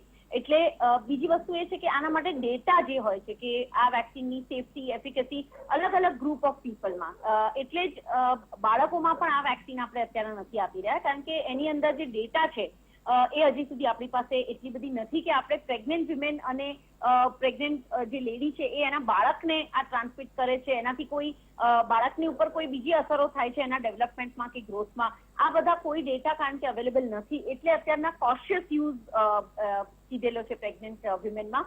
પણ સિરિયસ ક્રિટિકલ ઇલનેસ ધરાવતી કોઈ અગર મહિલાઓ છે જે પ્રેગ્નેન્ટ પણ છે કે જે સગર્ભા પણ છે, તો એવી મહિલાઓમાં આ વેક્સિન આપવાની છૂટ છે. એટલે બેસિકલી પર પેશન્ટ અને પર pregnant lady risk benefit analysis કરી અને ડોક્ટરની સલાહથી ઘણા બધા કન્ટ્રીઝમાં આ પ્રેગ્નેન્ટ લેડીઝને પણ આપવામાં આવે છે. પણ જ્યાં સુધી પૂરતી ઇન્ફોર્મેશન નથી આવી જતી સેફટી એફિકસી, ત્યાં સુધી એને વિથહોલ્ડ કરવામાં આવ્યું છે. જે લાસ્ટ મને જે ખ્યાલ છે તો આઈ થિંક હવે યુકેમાં આઈ થિંક એ રોલ આઉટ કરવાના છે કે પ્રેગ્નેન્ટ મહિલાઓને પણ આ વેક્સિન આપી દેવામાં આવે. એટલે એ રીતે જેમ જેમ આના માટે ડેટા આપણી પાસે આવશે, એની સેફટી અને એફિકસીની જે ડેટા આવશે ને એના ઉપરથી ડિસાઇડ થશે કે આ આપી શકાય, ના આપી શકાય, કાં તો આ mRNA બેઝ વેક્સિન આપવું વધારે બેટર. આપણી પાસે બીજો પણ ઓપ્શન છે જે કિલ્ડ વાયરસ વેક્સિન છે, કદાચ એ પ્રેગ્નેન્ટ વિમેનને આપવું વધારે બેટર થાય. એટલે જે ડેટા આવે એની ઉપર આઈ થિંક એની ઉપર નિર્ણય લેવાશે. જી જી ડોક્ટર વસંત, એક ખાસ પ્રશ્ન કે ખાસ કરીને આપણે હેલ્થ સેક્ટરની વાત કરી રહ્યા છીએ, ગુજરાત મેડિકલ યુનિવર્સિટીની પણ ખાસ કરીને ઘણી બધી રજૂઆતો થઈ છે, એ બાબતે આપ શું કહેશો? ચોક્કસથી જ મારી જે જાણકારી છે, રાજસ્થાન, મહારાષ્ટ્રમાં ત્યાંની આખી સ્ટેટની એક મેડિકલ યુનિવર્સિટી છે. તો એવું આપણે ગુજરાતમાં અત્યારે 30 મેડિકલ કોલેજો છે, જે એલોપેથીની વાત કરીએ, મોડર્ન મેડિસિનની, તો આ બધી જ કોલેજો જુદી જુદી યુનિવર્સિટીમાં અંડરમાં આવે છે. તો આ બધી જ કોલેજોની એક ચોક્કસ કોમન એક યુનિવર્સિટી, ગુજરાત મેડિકલ યુનિવર્સિટી જેવું કંઈ બને તો આપણે ક્યારેય પણ આવું પેન્ડેમિક આવે અથવા તો હેલ્થ સેક્ટર રિલેટેડ કોઈ પોલિસી બનાવવાની હોય તો આ યુનિવર્સિટીમાં આપણી પાસે બધી જ કોલેજોમાંથી એક જ જગ્યાએથી ડેટા આપણે કલેક્ટ કરી શકીએ અને એના ઉપર બધી જ કોલેજના જે કન્સર્ન ડિપાર્ટમેન્ટવાળા હોય, એક્સપર્ટ્સ, એ લોકોના ઓપિનિયન પ્રમાણે આપણે ગુજરાતનું હેલ્થ ઇન્ડેક્સ કેવી રીતે ઊંચો લાવી શકીએ અને પ્રજાને જે હેલ્થ અવેરનેસ છે એ સારી અને સચોટ ભાષામાં કેવી રીતે પ્રજા સુધી પહોંચાડી શકીએ એની ચોક્કસથી પોલિસી એક જ જગ્યાએ જો આવી યુનિવર્સિટીનું આપણે નિર્માણ કરીએ તો ગુજરાતને આવનારા સમયમાં ઘણો ફાયદો થઈ શકે. જી જી અમદાવાદથી ધવલભાઈ આપણી સાથે જોડાયા છે દર્શક મિત્ર. જી ધવલભાઈ, પૂછો આપનો પ્રશ્ન. સાહેબ, અમે એવું હતું કે મારા મમ્મી પપ્પાને ડાયાબિટીસ છે સાહેબ, બરોબર છે, અને એટલા બધા રસીથી ગભરાઈ ગયા છે કે રસી લેવામાં એમને તકલીફ પડે છે. જી જી ડોક્ટર વસંત, ડાયાબિટીસ હોય તો રસી લઈ શકાય? સાહેબ, ડાયાબિટીસ હોય, બ્લડ પ્રેશર હોય, આ કોઈ પણ પ્રકારના જે ગંભીર રોગ છે એના માટે સ્પેશિયલ 45+ કોમોર્બિડ કન્ડિશન આપણે જેને કહીએ છીએ, એટલે એમનો કેટેગરી કોમોર્બિડ કન્ડિશનમાં આવે તો એમને વહેલામાં વહેલી વેક્સિન લઈ જવી જોઈએ. અને ઘણા બધા લોકોએ, હજારો લાખો લોકોએ આવા દર્દીઓએ વેક્સિન લીધી છે, કોઈને કોઈ તકલીફ નથી. તમારા માતૃશ્રીને હું વિનંતી કરું કે ઝડપથી ઝડપી એ લોકો જઈને વેક્સિન લઈ આવે, કોઈ આડઅસર એમાં થવાની નથી. હજી સુધી સદનસીબ એવું છે કે કોઈ પણ વેક્સિન લીધા પછી આપણા ભારત દેશમાં કોઈ એવો મોટો ફેટલ વેક્સિનનું રિએક્શન જે કહેવાય એનાફાઇલેક્ટિક એવું રેકોર્ડ થયું નથી. દેટ ઇઝ ટચવુડ કે ભાઈ આટલી જ વેક્સિન ઇફેક્ટિવ છે ને એની કોઈ ગંભીર પરિણામો, આડઅસર કે એવું જોવા નથી મળ્યું. જી જી જી તો ડોક્ટર વસંત, ડોક્ટર મિતાલી, ડોક્ટર શ્રુતિ, ડોક્ટર અતુલ પંડ્યા, ડોક્ટર નિકુંજ વિઠલાણી, આપ સૌનો ખૂબ ખૂબ આભાર. કારણ કે સૌનો આભાર તમામ ડોક્ટરોનું મહામંથન થકી એ માનવા માંગુ છું કે એક વર્ષમાં જે પ્રકારે લડત કરી છે એ ખૂબ જ સરાહનીય છે. કારણ કે એવી રીતે લડત કરી છે કે સામેનો જે આપણો દુશ્મન હતો એ કોણ છે, કેવો ખતરનાક છે એ ખબર નહોતી, છતાં પણ આપે જે લડત કરી છે એના માટે આપને લાખો સલામ આપવા પડે, કરોડો એટલે કેટલા પણ અગણિત સલામ આપવા પડે. અને મહત્વની વાત એ છે કે જે પ્રકારે ડોક્ટરો આપણને કહે છે, ડોક્ટર્સ આપણને કહે છે પ્રમાણે વાત માનો. આપણે પહેલા માસ્ક પહેરવાનું કહેતા હતા, એ તો ચાલુ જ રાખવાનું છે.